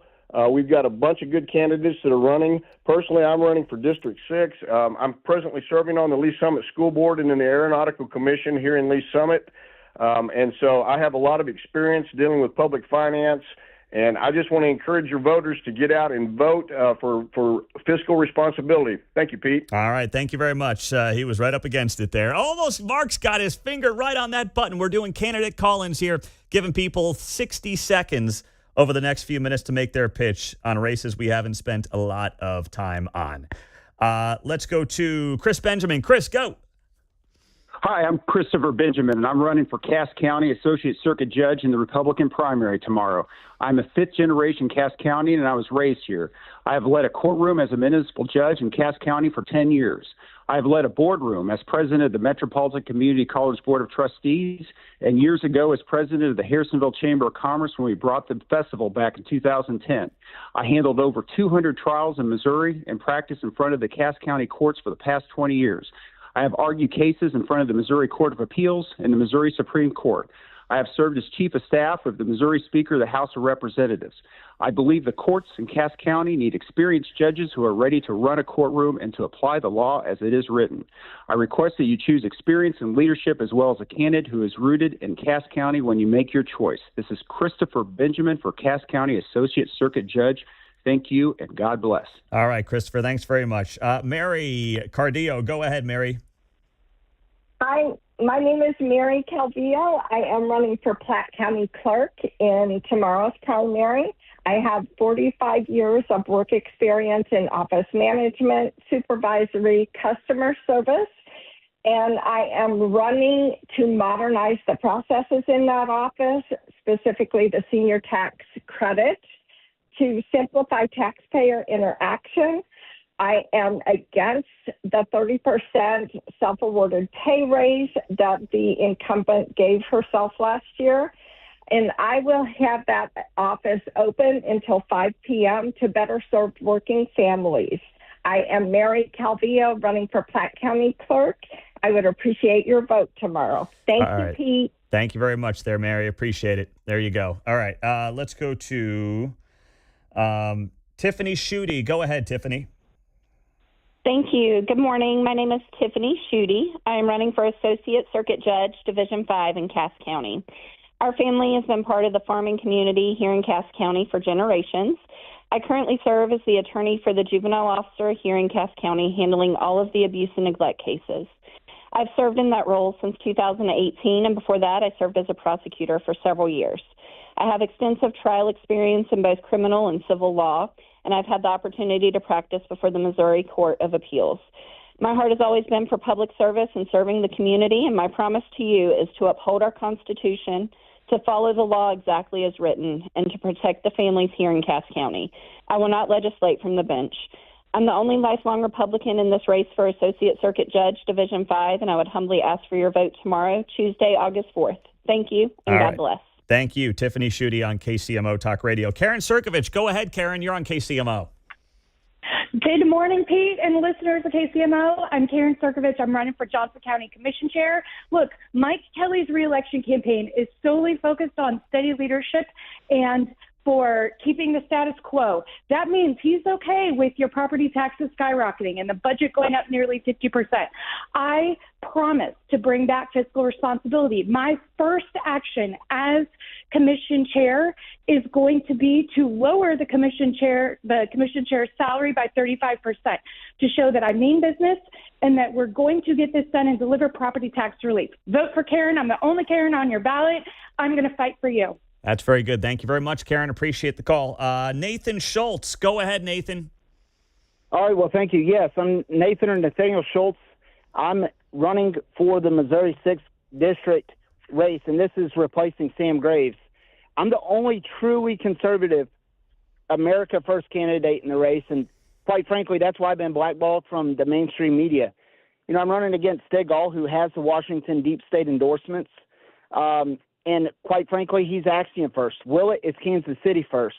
This district is the whole top one-third of Missouri, and we've got massive support across the rural district, even the Amish and Mennonite support. So, you know, I will immediately propose term limits. That's something I've made a commitment to, a freedom card for veterans, allowing them to get health care services at the place of their choice without putting the burden or the administrative cost on them. I'm going to immediately push for the SAVE Act. We've got a lot more arguing that needs to be done, and we need to get that passed. I'll put Christianity back into our leadership. That's what made our nation great, and that's what we need back in there. So, Schultz for Missouri. I'm Nathaniel Schultz. We have the fastest growing grassroots support. All right. Thank you very much, Nathaniel. Appreciate your time. All right.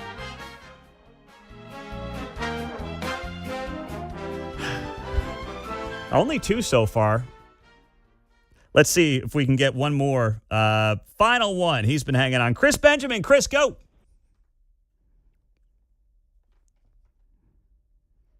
Oh, sorry. Jennifer Justice. Jennifer, I'm sorry. Go ahead. You're on KCMO.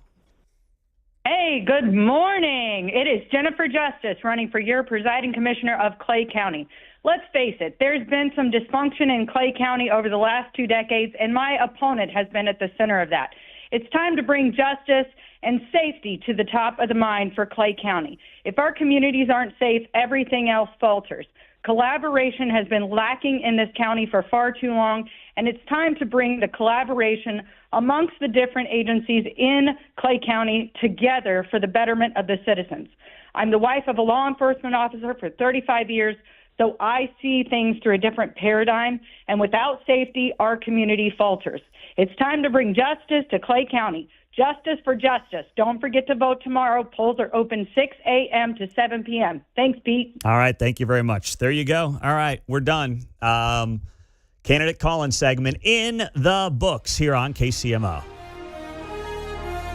You only had to use it twice on the Oscars music. I gave you 60 seconds. It was a good time. Yeah, it was. I was running a timer, so I would just give Mark a little cue, and boom, music came right on. 913-408-7957 is how you join us here as we roll through a Monday morning. It is great to be back. Primary day is tomorrow. And, there's still a lot going on that we've got to get to outside of all the chaos of what's taking place tomorrow as well. Many of you asking about the amendment issues, where to go on that. I want to touch on one of the big ones next.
From Lenexa to Lee Summit, you're listening to Mundo in the Morning on 95.7 FM, KCMO Talk Radio.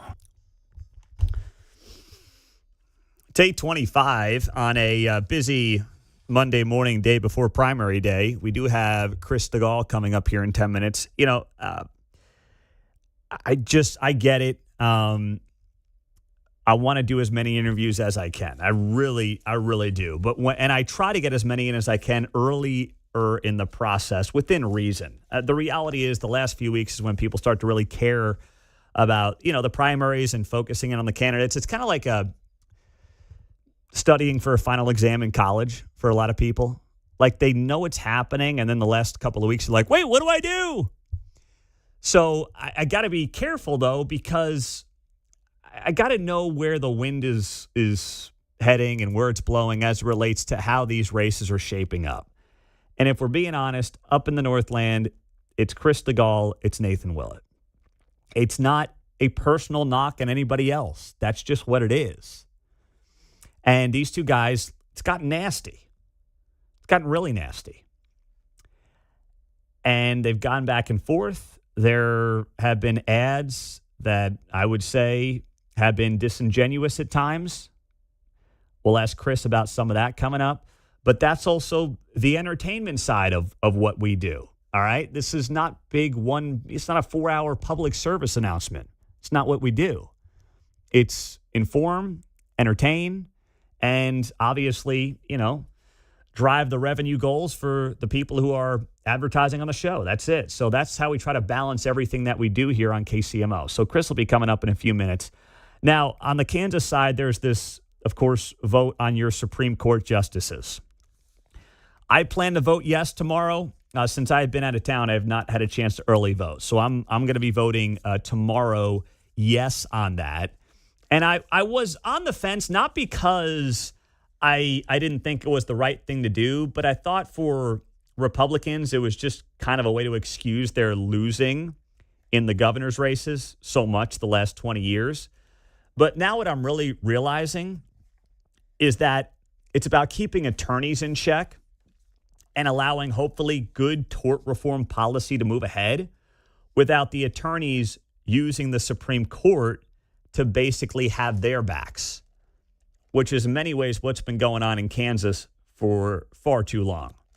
So that's a big part of it as well. Chris Stigall's coming up. We'll have U.S. Senator Eric Schmitt at 9 because the Protect College Sports Act may be getting done here sooner than later. All that part of a busy final hour and a half.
You're listening to Mundo in the Morning on 95.7 FM KCMO.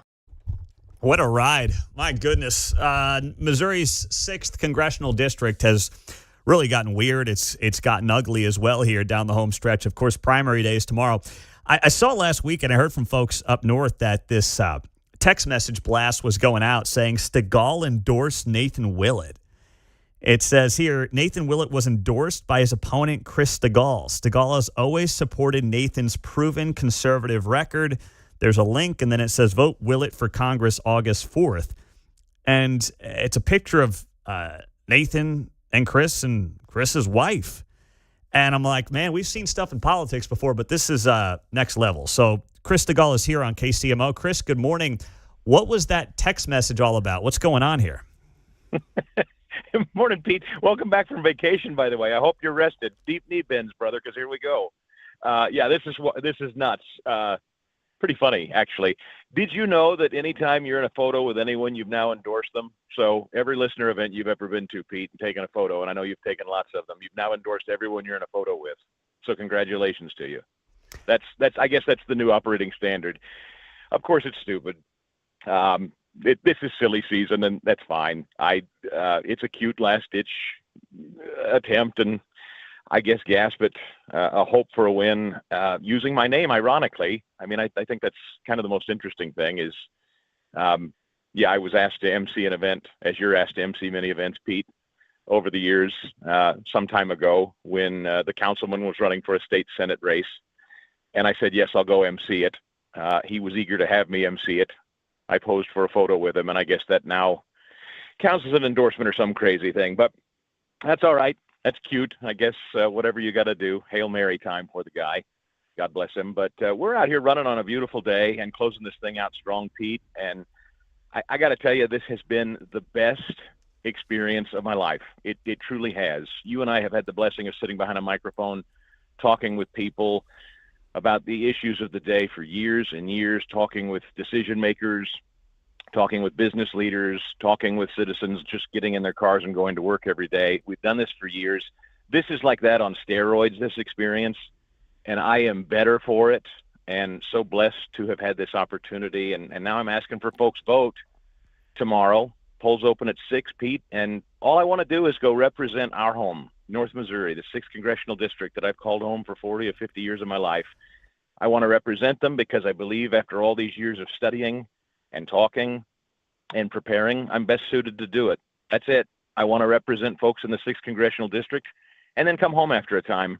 I am a rare bird in that I'm not impressed by Washington. I'm not impressed by titles. I'm not running to be a United States Senator eventually or come home and run for governor or try to run for president.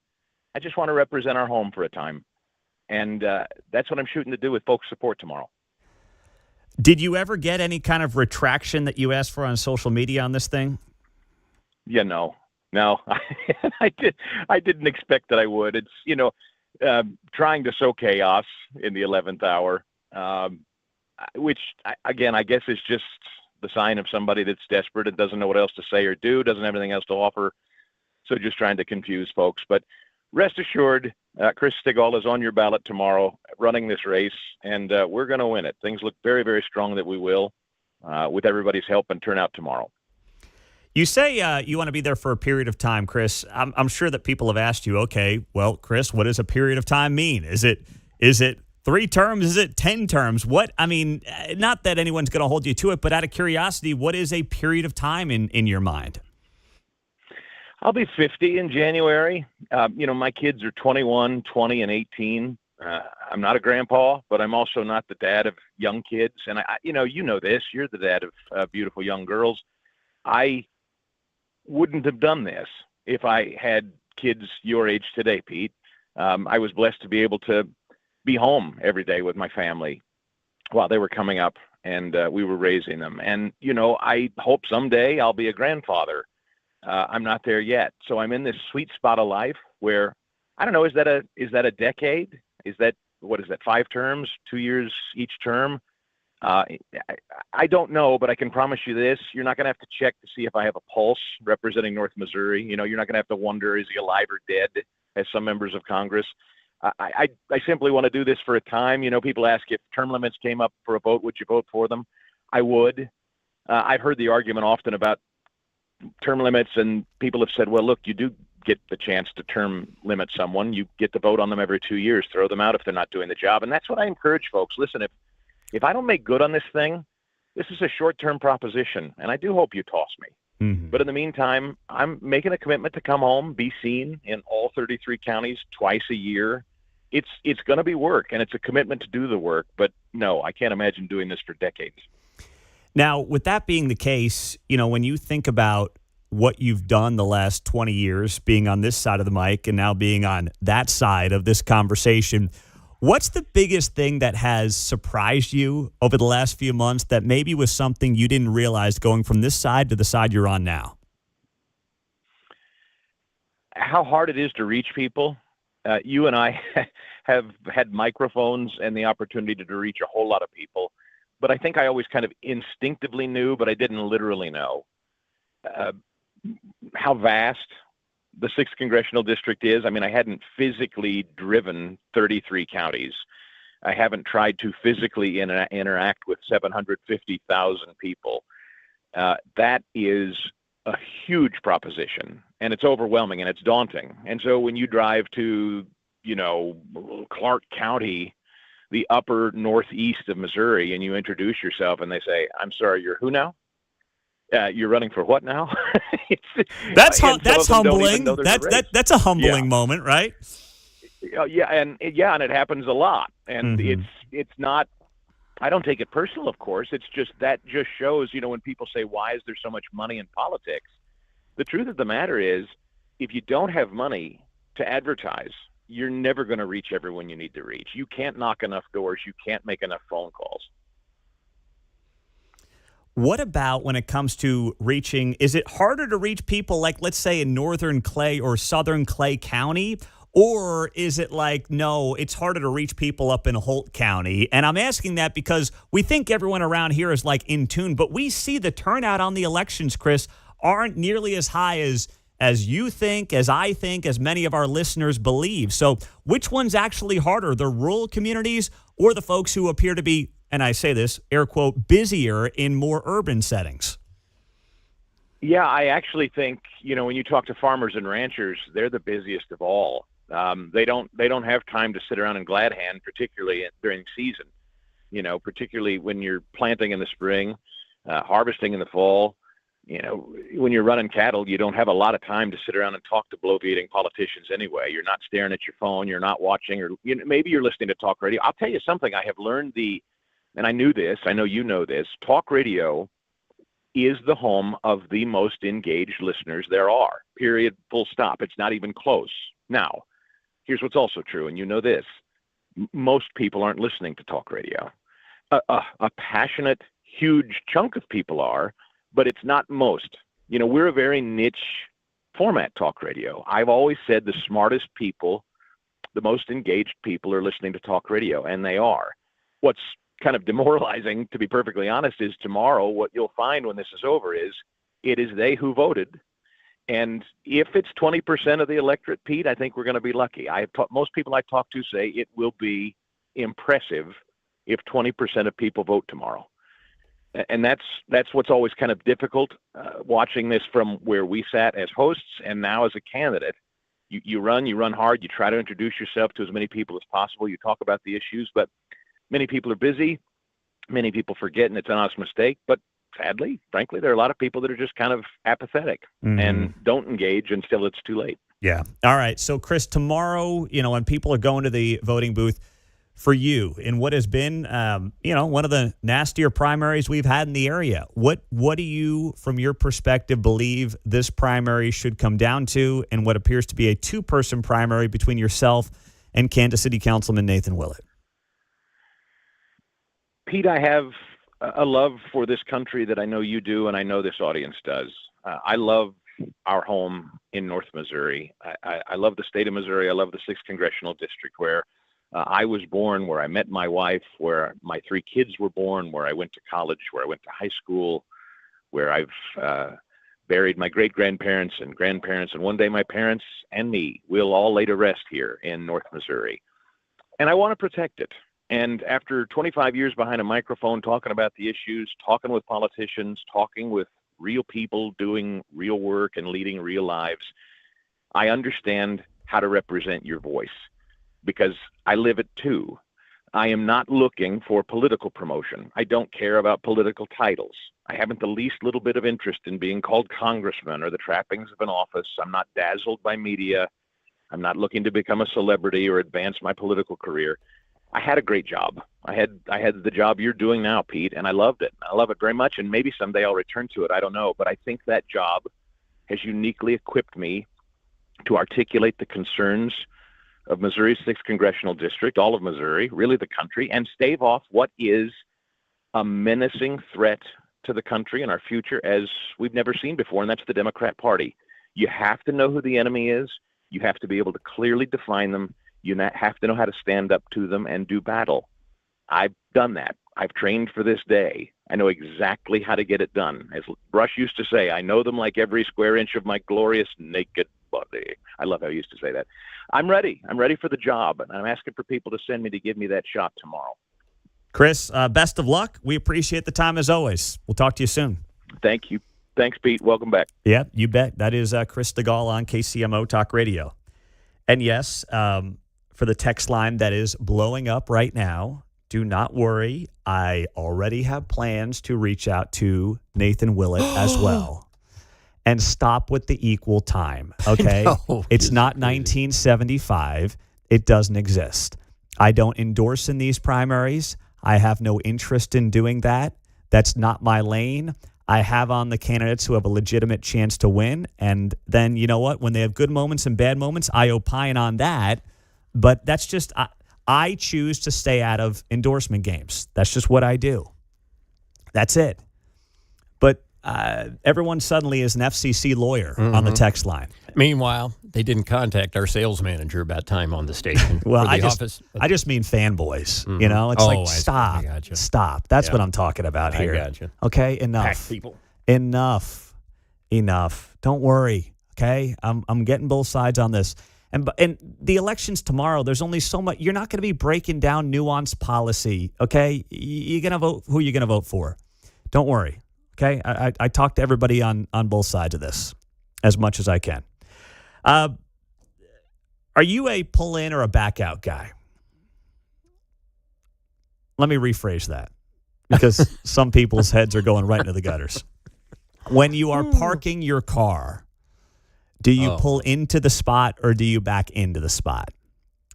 I will give you the correct answer after a hot weekend debate coming up next on KCMO.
From Leawood to Liberty, you're listening to Mundo in the Morning on 95.7 FM, KCMO Talk Radio. All right, so you pull into a parking lot. Are you the back-end guy or are you the pull-in guy? Which one are you? Interesting. So I find myself pulling in to drive forward to the one where it looks like I backed in. So you're the pull-through guy. That could be, yeah. If I that's guess an option. That's a third option. But here's my question on being a pull-through guy. Do you look for a spot to pull through? I do not. Okay. So if you can pull through conveniently, you pull through. But you don't go around the parking lot looking to pull through. Nope. Okay. All right. So I bring this up because I was just going back and forth with people on X over the weekend. And this came up just through someone I follow. His name is Ryan McGee. He works for ESPN. And he wrote here, he said, I said it before, worth repeating, one of the dumbest trends of my lifetime, holding up an entire parking lot to do a reverse 5-point turn, all just to back into your spot like you're unloading uranium cores down at the shipyard. Dude, you're in a Chevy Colorado at the grocery store. Now, I agree with Ryan there. I agree.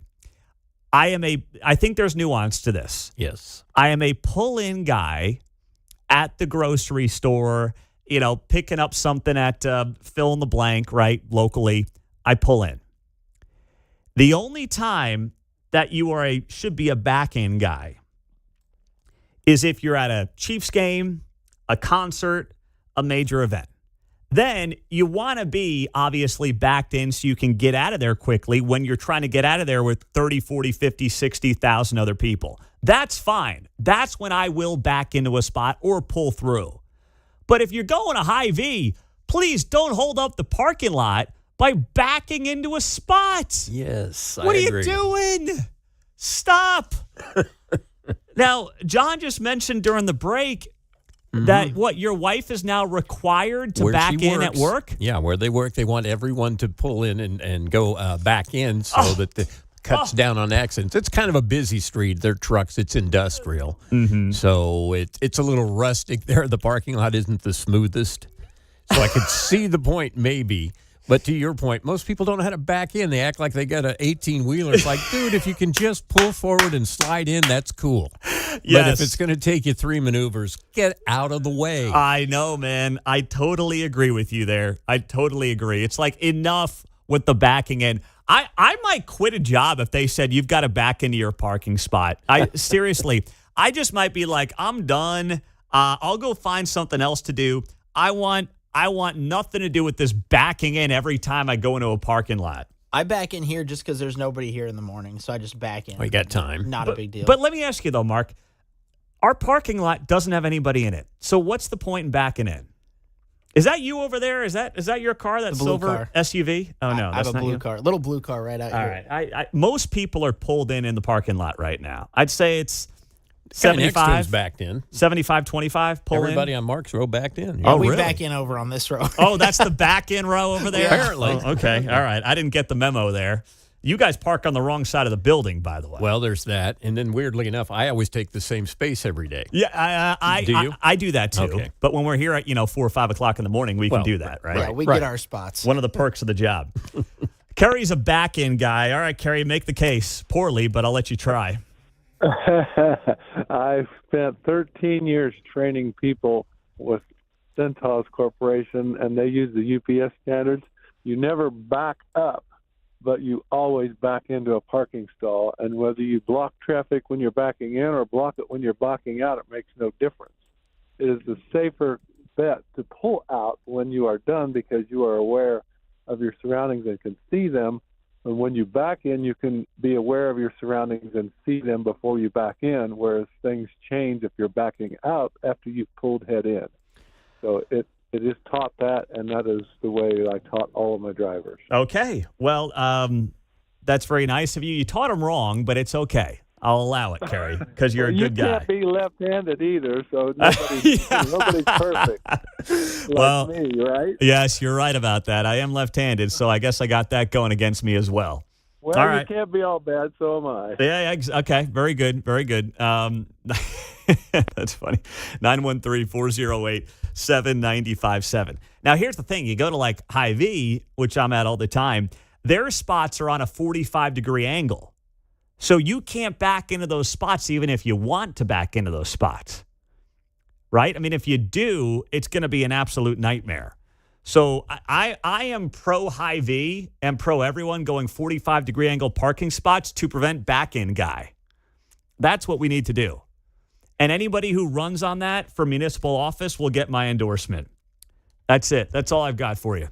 Coming up, Eric Schmitt is going to be here on KCMO, Missouri U.S. Senator, and we're having him on because this Protect College Sports Act might be moving forward, and it might be happening very quickly. So Eric Schmitt will be here on that coming up. All right, this thing, Stigall Willett thing's getting nuts. I mean, my phone is blowing up. We may have to just have Nathan Willett on next hour and settle this thing once and for all on KCMO.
So it was Friday night when the news came down that the Big Ten Conference and the SEC are now in favor of the Protect College Sports Act, which is something that our next guest, Eric Schmitt, has been working very hard on. And if you're a Mizzou fan, if you're a KU fan, K-State fan, the Big 12's been on board for a while. But the question was whether or not the SEC and the Big Ten would get behind it. They finally have shown the public support for this bill. Eric Schmitt's here on KCMO Talk Radio. Senator, why ultimately did the SEC and the Big Ten come on board here when they were the ones who were kind of holding this thing up? Yeah, when the bill came out of committee, good to be with you, Pete. When the bill came out of committee, my belief was that it was not a finished product, and we wanted to take as much input to make the bill better as we could. And a lot of the concerns that the Big Ten and the SEC had, we ended up, which, by the way, was shared by a lot of the other conferences, too, like getting rid of tampering, having a cap that was a real cap that you couldn't just circumvent.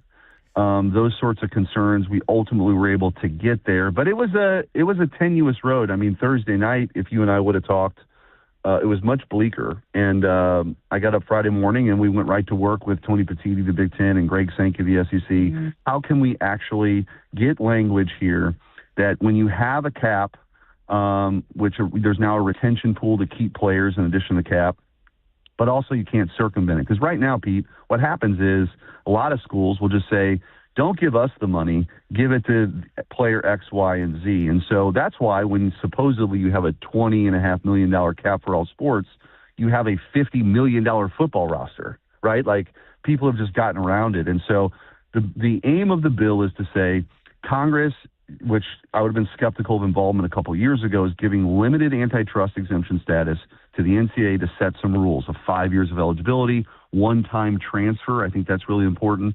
And then a real cap of what student athletes can be paid through the rev share. Most of that is football, but not exclusively. We want to make sure that we stabilize this so that you can have women's sports and Olympic sports, because what would happen in the next couple of years, if you're spending all your money on football or losing money on football, you're just not going to have the money to offer women's gymnastics or, a lot of the other non-revenue sports, Olympic sports that we've all come to know and love, and they're part of the fabric of this country and us winning gold medals. So what was the purpose of making sure a conference could not expand beyond 19 teams? And why 19? Because, I mean, you're a college sports fan. Even numbers seem like they're preferred. So why 19?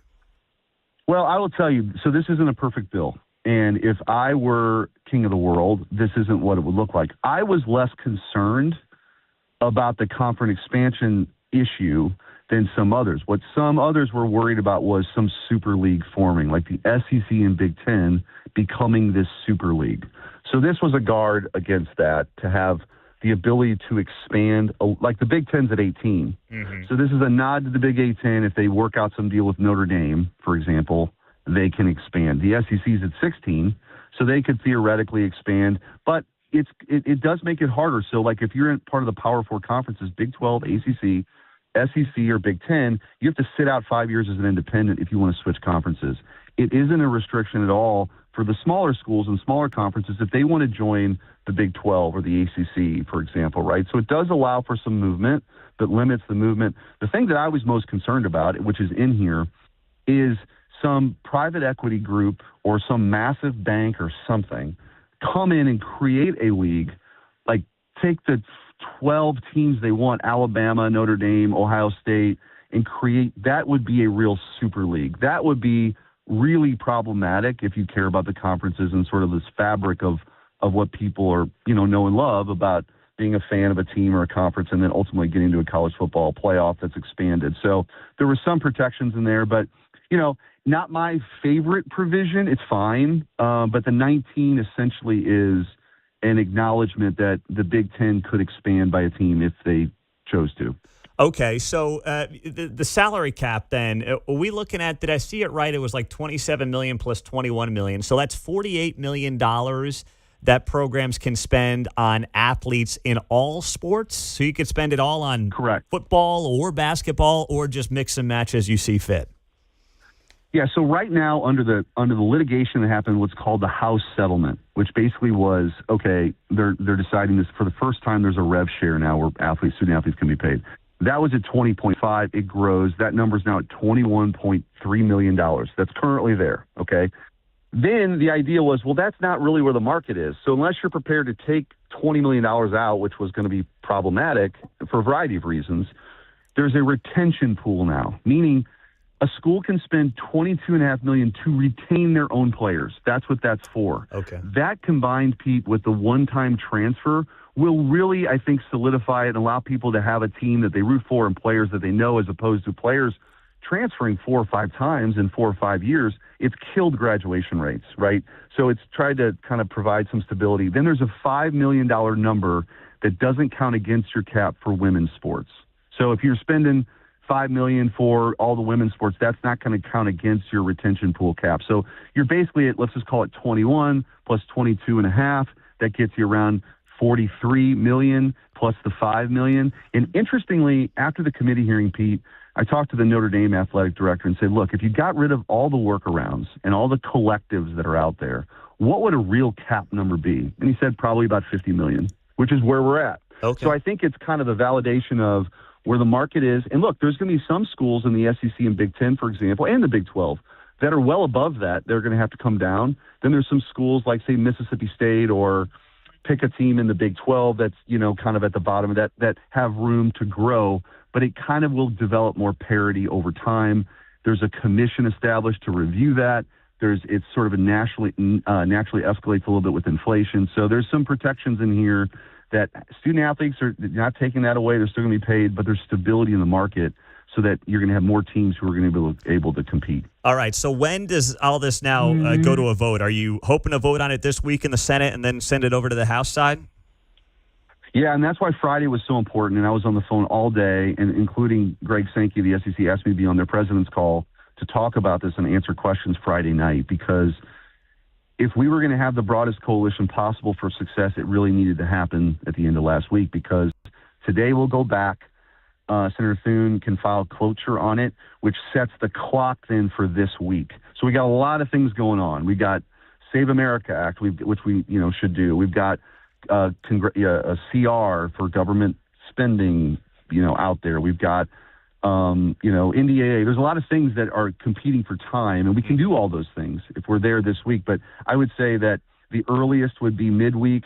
The latest potentially would be over the weekend. But that's the shot clock now that we have to get this thing done. And so my job over the next couple of days is to talk to my colleagues about it on both sides of the aisle, why this is important, what do these provisions do? Because the truth is, there's been 3 of us essentially that have been knee-deep in these negotiations over the last few weeks that have been pretty intense, a lot of ups and a lot of downs, but I think we finally sort of landed the plane on something that can get this broad support. Last thing for you, Eric Schmitt.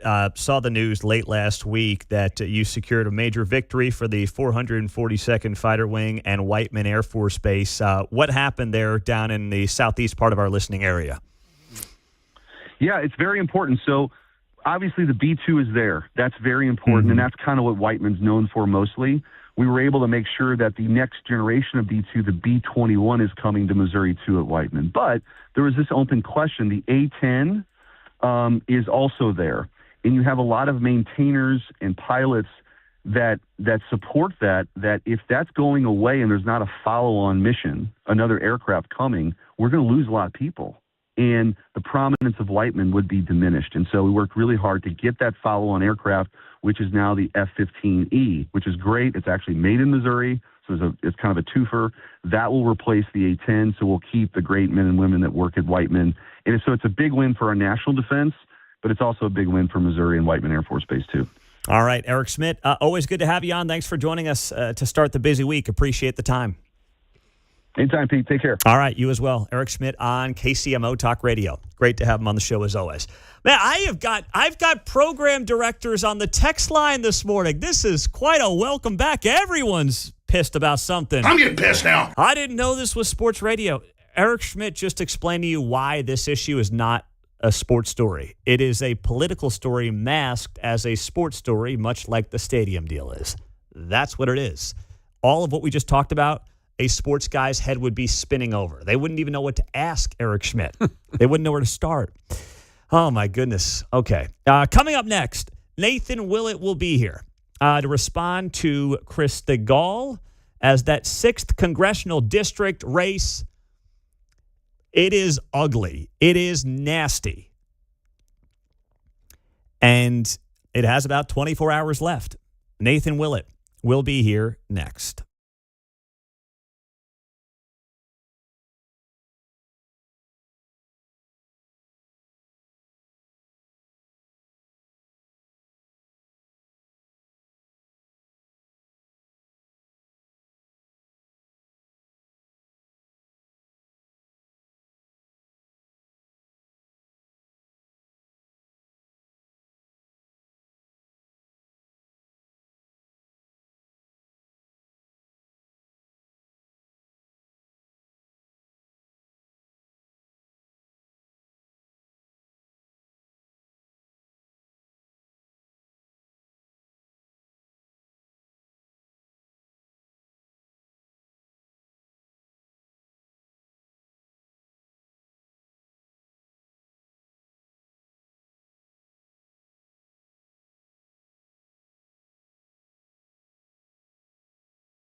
From Gladstone to Gardner, you're listening to Mundo in the Morning on 95.7 FM, KCMO Talk Radio.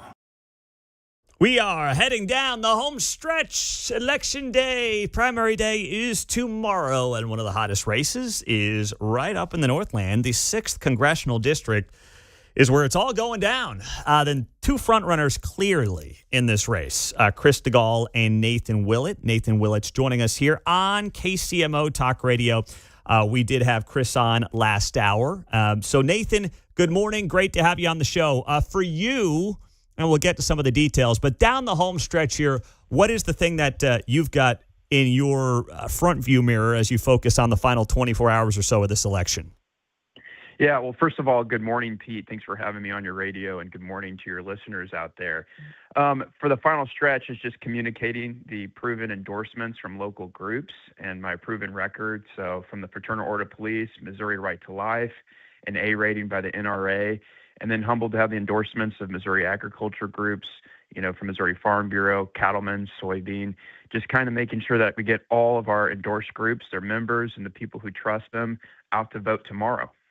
So I do want to ask you, since I obviously asked Chris about it last hour, I guess a text message that went out to some voters saying Stigall endorsed Nathan Willett. Is that just, politics, or is there something else at play there as far as you're concerned? Yeah, Pete. So earlier in the week, Chris started attacking my record on his personal page. Previously, all they did was hide behind the $2 million in PAC attack ads. But it says was endorsed in it. And it's true. He did endorse me for state senate with the exact same record that I have now, the same record that he's now trying to attack and trying to rip apart. And it's just unfortunate. And so I just wanted to call out the hypocrisy. If you're saying how great I am a year ago with the exact same record that I have now, what's changed? And the only thing that's changed is now we're running against each other. But the voters out there need to know there's a reason why Missouri Right to Life has endorsed me, not just filling out the questionnaire, but also having a proven pro-life record on the council. I have actually something to look at. There's a reason why the Fraternal Order of Police has endorsed me. They don't just hand that thing out. It's because you go out there and earn it and do what you say when you run the first time around. And so I was just pointing out that if you want to seriously attack from your own personal campaign page, we've been putting up from his dark money PAC for far too long. They started leaning into it, and so I just called out the hypocrisy. Now, when it comes to that, listen, there have been obviously attacks on both sides here. We understand that's just kind of how the game is played. Is this something that when you got into the race, you thought it would get as ugly as it's gotten, or has that surprised you over the last couple of months? I have very thick skin, and I'm used to it being the only Republican at City Hall battling and not always getting your way or having things that are not necessarily should happen in politics be done. So I'm used to it already. I've been battle tested. But what I don't like is, Republicans on Republicans. We're both, conservatives, and that's what I don't like seeing happen. But, you listen to your own radio show and you can hear the commercials. You have the current congressman attacking me with a PAC ad that's supporting my opponent. It's like, who am I running against? Pete, am I running against Chris, or am I running against Sam? It's because I'm running against the establishment, and they've been scared, and that's why they spent over $2 million just blasting me and attacking me. And our campaign has been raising money from North Missourians and been communicating our endorsements from North Missourians and trying to focus on what does the next generation of conservative leadership look like here. And I think a lot of people don't like the hand-pick thing. This is America. We don't believe that the current person should be able to pick their next person after them. It should be up to the people. When you think about Congressman Graves, and listen, you're right, he's obviously endorsed your opponent. What do you make of his record in Congress? I respect him, and I respect his 26 years of service. And he currently is the chair of transportation. I respect him, but I think what we've heard over and over again across the district is we want a congressman that's going to continue to show up, understand the institutions, and fight for them. But this is not about him. This race is about who should be the next congressman. And when you file to run for office, right, and tell everyone you're running again, and then you pull out at the last minute and then immediately endorse someone, that's handpicking. And that's not the values of our country. And so I did not like that. And that's honestly where the split has honestly happened.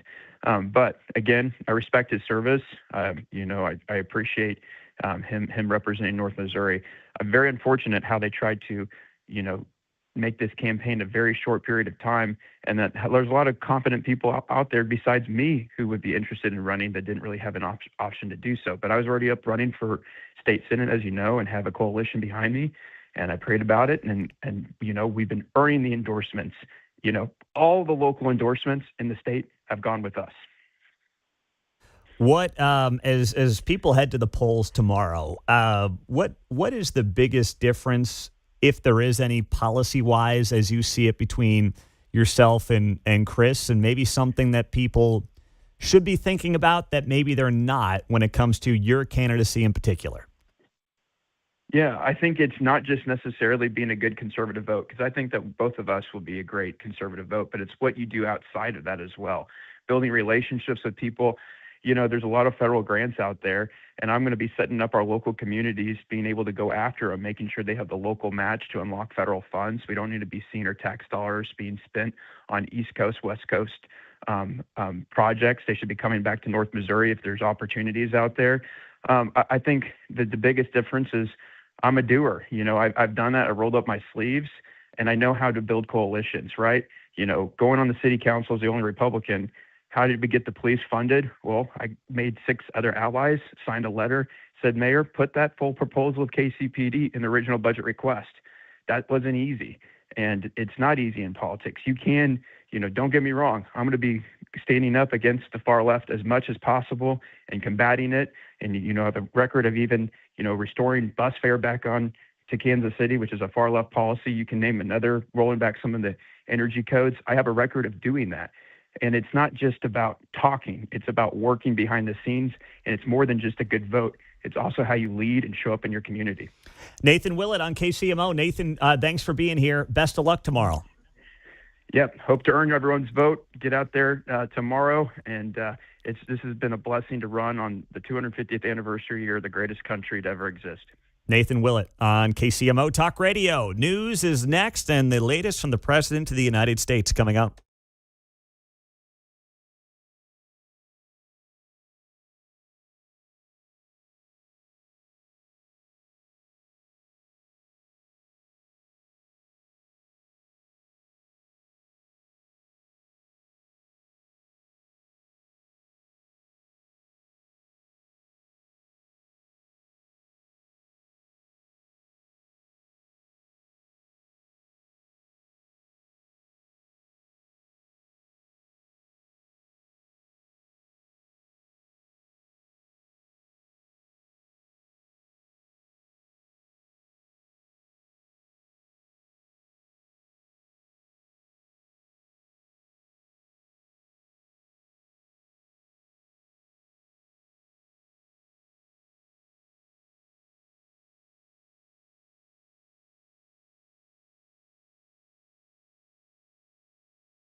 The fun's not done after Mundo in the Morning. Hey, it's Kevin Keatsman. Join me for Uncanceled at 10 o'clock right here on KCMO Talk Radio.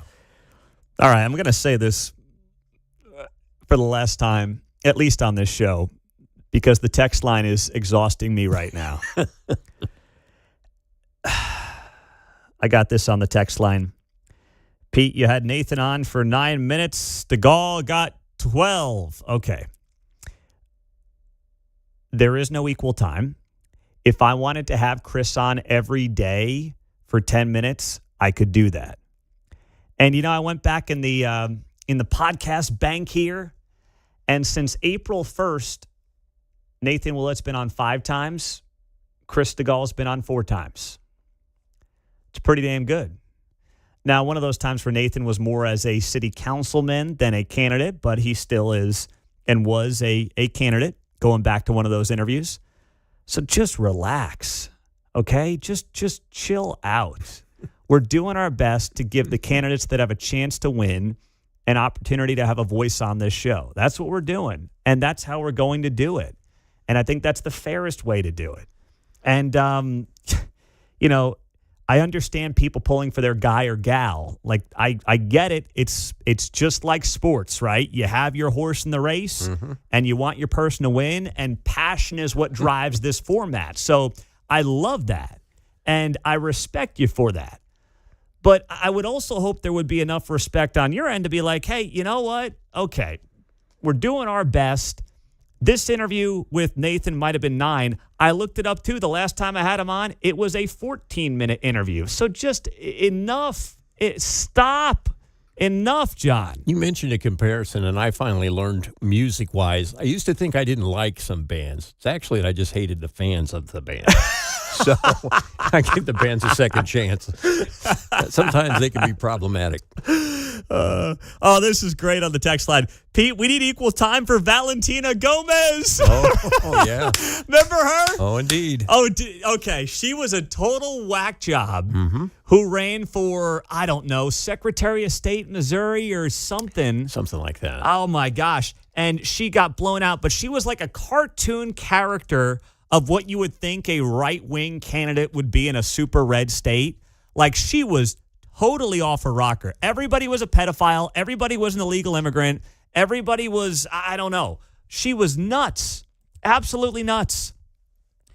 She ran for office here, and then, Secretary of State. And then she went to Texas, and she ran down there for Congress. And I believe that she got absolutely smoked in both of the primaries that she was a part of. She was on the St. Louis side, so she must have got a ride with Jasmine Crockett down to Dallas to run for office down there. Yeah, she got 10% of the vote in Texas in 2026. No, not 20. Must have been 24. And then when she was here for Secretary of State, she got 7% of the vote. She finished in 6th place in that primary, which Denny Hoskins won with 24% of the vote. Man, that's wild. That is wild. Okay. So Donald Trump, strange couple of days. And I'm going to preface this by simply saying, I want Trump to win. I want him to succeed. And I believe that he still has huge upside and opportunity to do just that. I think that there are some moments here where he is shooting himself in the foot. It's why I want Iran to wrap up as quickly as possible. That's why. People say, Pete, why are you being tough? And I got some emails about this and texts and whatever. Why are you being so tough on him? Because I want him to do well. Aren't you tougher on the people that you love the most and care about the most? If you don't care about somebody, you're just kind of like, you know what? Let's stay quiet. This thing's going to blow up in his face. It's not about me not wanting him to succeed. It's actually the opposite. He's been the best president of my lifetime. Someone who was born in 88, so I guess I was there for like 4 months of Reagan, but I can't really opine on, that presidency in my lifetime. It's not even close in my lifetime. Like, there's Trump and then there's everybody else. But I also want to see him finish strong here, because of the opportunity that he's got, and I believe the country's got in front of him. And just my fear with Iran right now is that we're kind of back to where we've been. Stop and go, start and stop. Great day for the markets. What's actually coming in the next couple of weeks? We just don't know. We have no idea where any of this is going. But over the weekend, the U.S. and Iran was going to strike Iran. And what the president, the U.S. and Israel, was going to strike Iran. And according to President Trump and Air Force One, he said it was going to be a strike that the U.S. has not conducted since World War II. Now, that's probably just Trumpism and Trump speak there, but still, they had some big attacks planned. They call it off at the 11th hour. And they did that because I guess Iran now wants to negotiate again. And also Saudi Arabia is in the mix here, and they asked Trump and Israel to call off the strike. Now, they've done that because they're concerned that they could get looped into this whole deal and they could potentially have some of their energy bases hit by Iran, or by the Houthis, their proxies. So that's what they're worried about on their end. And I get that, but everybody's looking out for themselves here. And the other thing I got to give Trump credit for, as much as I think this actually might be in some ways hurting him here, Trump inherently doesn't like war, doesn't want to be at war, and he doesn't take any joy in killing innocent people around the world. And that's not something he wants to do, even if it's indirect, even if it's by accident. I don't think he wants any part of that, and he's made that pretty clear. He doesn't want any part of this. So now he's kind of stuck in this spot where I think he thought, or he got bad advice from Netanyahu or somebody, that this was going to be easy and quick and in and out and kind of back to business as usual, like what happened down in Venezuela. And obviously, that's not been the case at all. Hasn't been close to that. So instead, we're kind of in this weird malaise of stop and go, stop and go. And here's what the president said from Air Force One last night. We'll just see how it is. We're ready to go anytime we want. Would I rather make a deal? I'm not looking to kill people.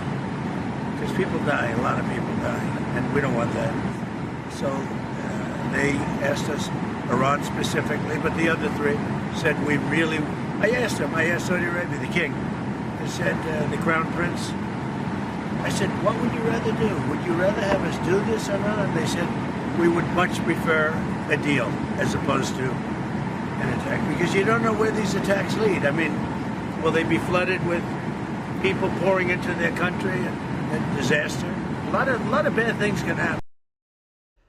So that's the president saying there's really no timeline on any of this. And the Saudis tried to basically call this thing off. They successfully did. And now we just wait to see how the heck the whole thing plays out. But as we start another week, am I super optimistic that now's the time? No, I'm not. And nobody can tell you that they're in a place where they're super confident and optimistic. I mean, how could you possibly say that right now with a straight face? The president did post this on Truth Social here earlier this morning, and it reads as follows. My real polling numbers, not those made up by the fake news media, are the best they have ever been. And why wouldn't they be, with the biggest tax cuts and employment numbers ever, the biggest outside investment in America in world history, a totally secure border, a giant victory in Venezuela, the denuclearization of Iran, unparalleled respect and success throughout the world, and much more. Don't believe the radical left's fake poll numbers. They are crooked and corrupt, just like the country-destroying Democrats are crooked and corrupt. Vote Republican for greatness in America. Thank you for your attention to this matter, President DJT. So he's fired up, full steam ahead as far as he's concerned.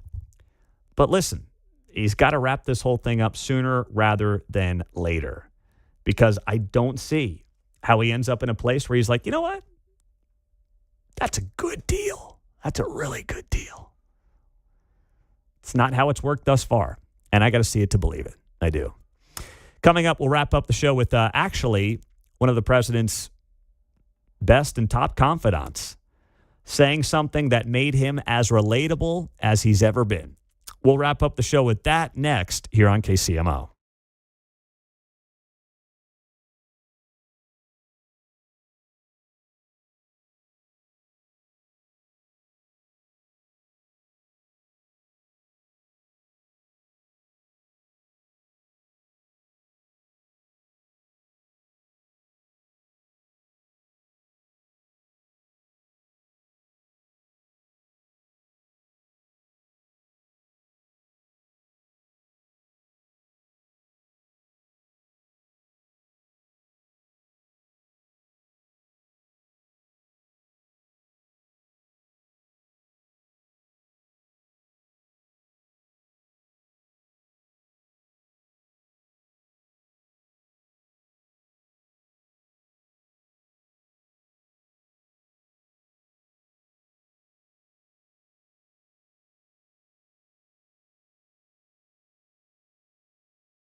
Vince Colonnese here. Join me for your lunch hour from 11 to 2 on 95.7 FM, KCMO Talk Radio. We've got fewer than 40 tickets left for the America 250 event. Vince Colonnese, Guy Benson, McGraw-Millhaven coming to town, joining the KCMO Talk Radio team on September 16th at Boulevard. Tickets are on sale at KCMOTalkRadio.com. We're kind of like Travis and Taylor now. We can't invite the whole team if we've only got 40 tickets and there's 53 guys on the roster.